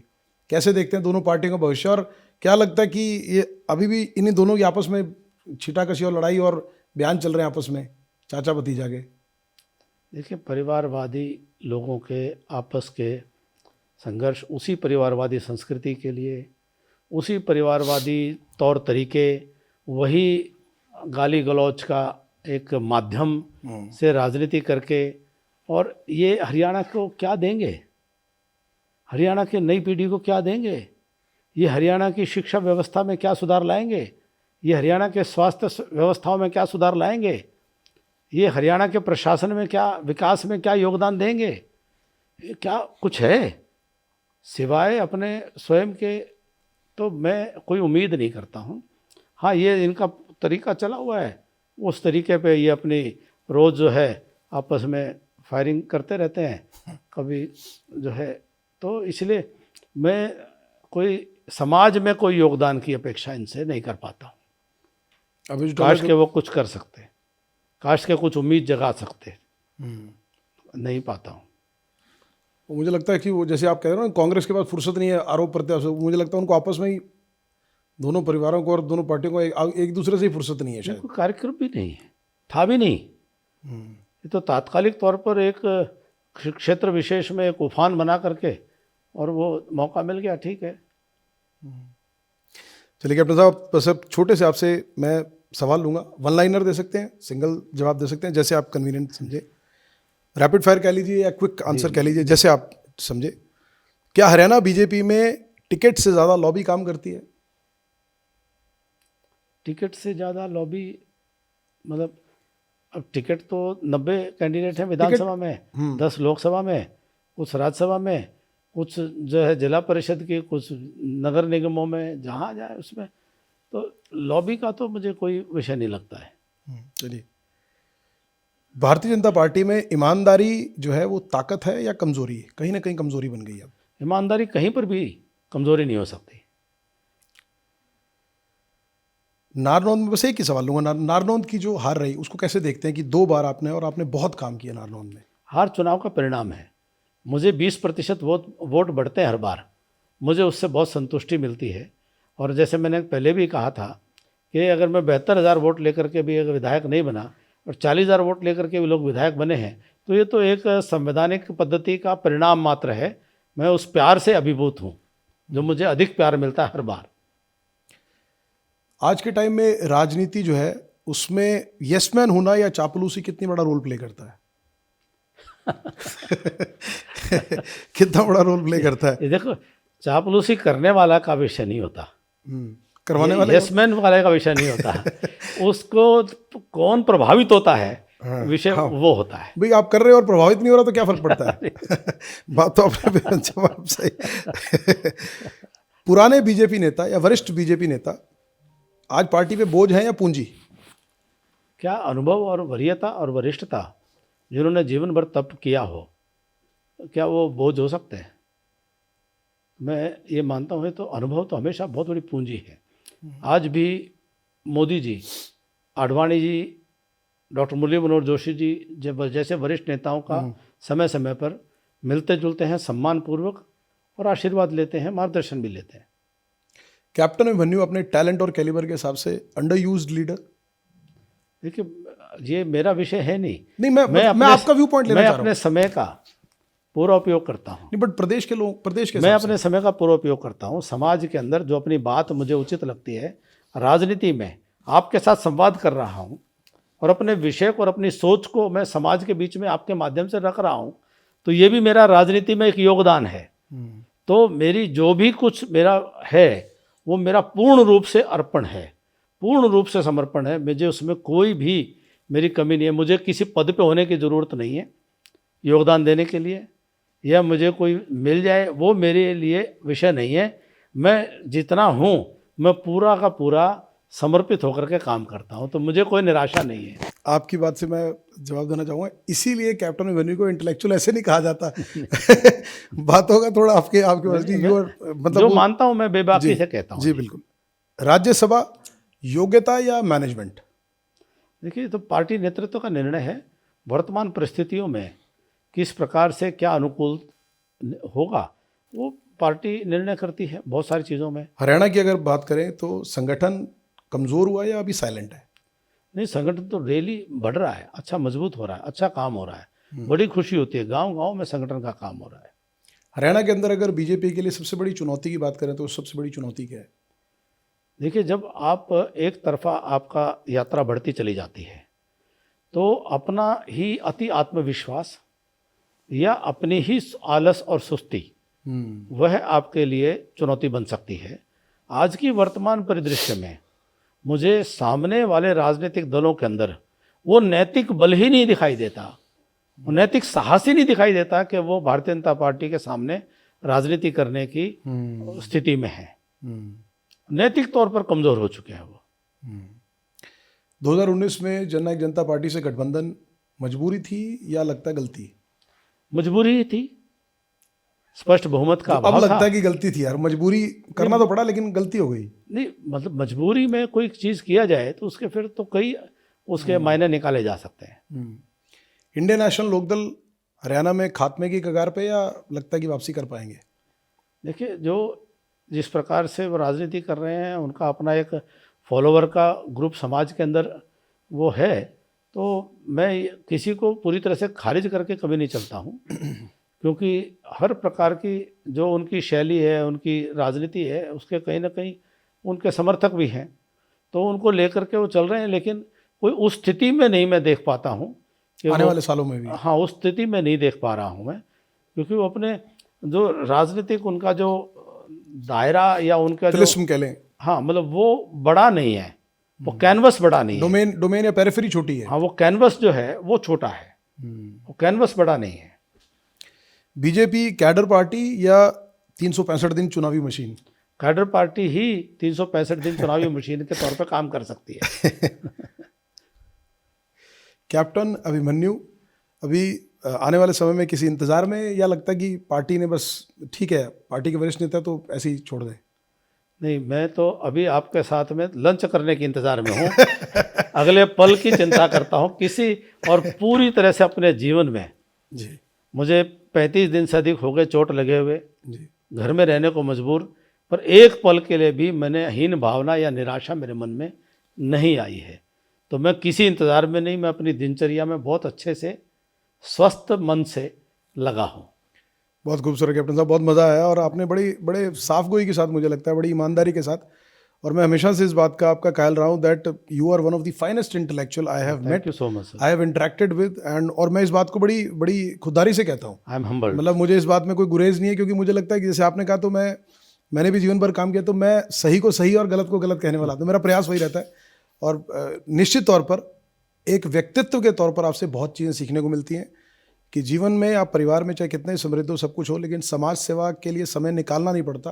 वो आपके जीवन का हिस्सा है, वो एक हैबिट है, वो एक आदत है जो शायद आपके पिताजी से और उनको उनके पिताजी से मिली, और आज आप समाज के अंदर उसी तरह से कंट्रीब्यूट कर रहे हैं। आपका बहुत आभार कैप्टन साहब, बहुत बहुत धन्यवाद sir. Channel for news India के हमारे इस कार्यक्रम में, और आज जबकि आप स्वास्थ्य लाभ ले रहे थे, मैं फिर उस बात को मेंशन मुझे करूंगा कोई दिक्कत ही नहीं हुई कि आपका बहुत आभार बहुत कि आपने हमारे लिए समय निकाला, और आई होप ज़्यादा स्टिफ नहीं फील कर रहे ना हैं। कोई दिक्कत नहीं था, बिल्कुल डॉक्टर ने इजाज़त दी हुई है। जी, तो हम आपकी स्वास्थ्य के लिए शुभेच्छा करते हैं, कामना करते हैं कि आप दीर्घायु और स्वस्थ रहें, और जो जिम्मेवारियां भी आपको संगठन की तरफ से, केंद्र की तरफ से मिले, आप इसी प्रकार जैसे पहले आपने, हम चाहेंगे कि कैप्टन साहब को और मजबूत जिम्मेवारियां मिले, और हम उनको वो फहरिस्त, वो जिसको बोलते हैं सक्षम काबिल लोगों की एक जमात खड़ा करता हुआ देखें। यही हमारे आपके लिए बहुत बहुत धन्यवाद। बहुत बहुत अच्छा लगा, बहुत शुक्रिया, धन्यवाद।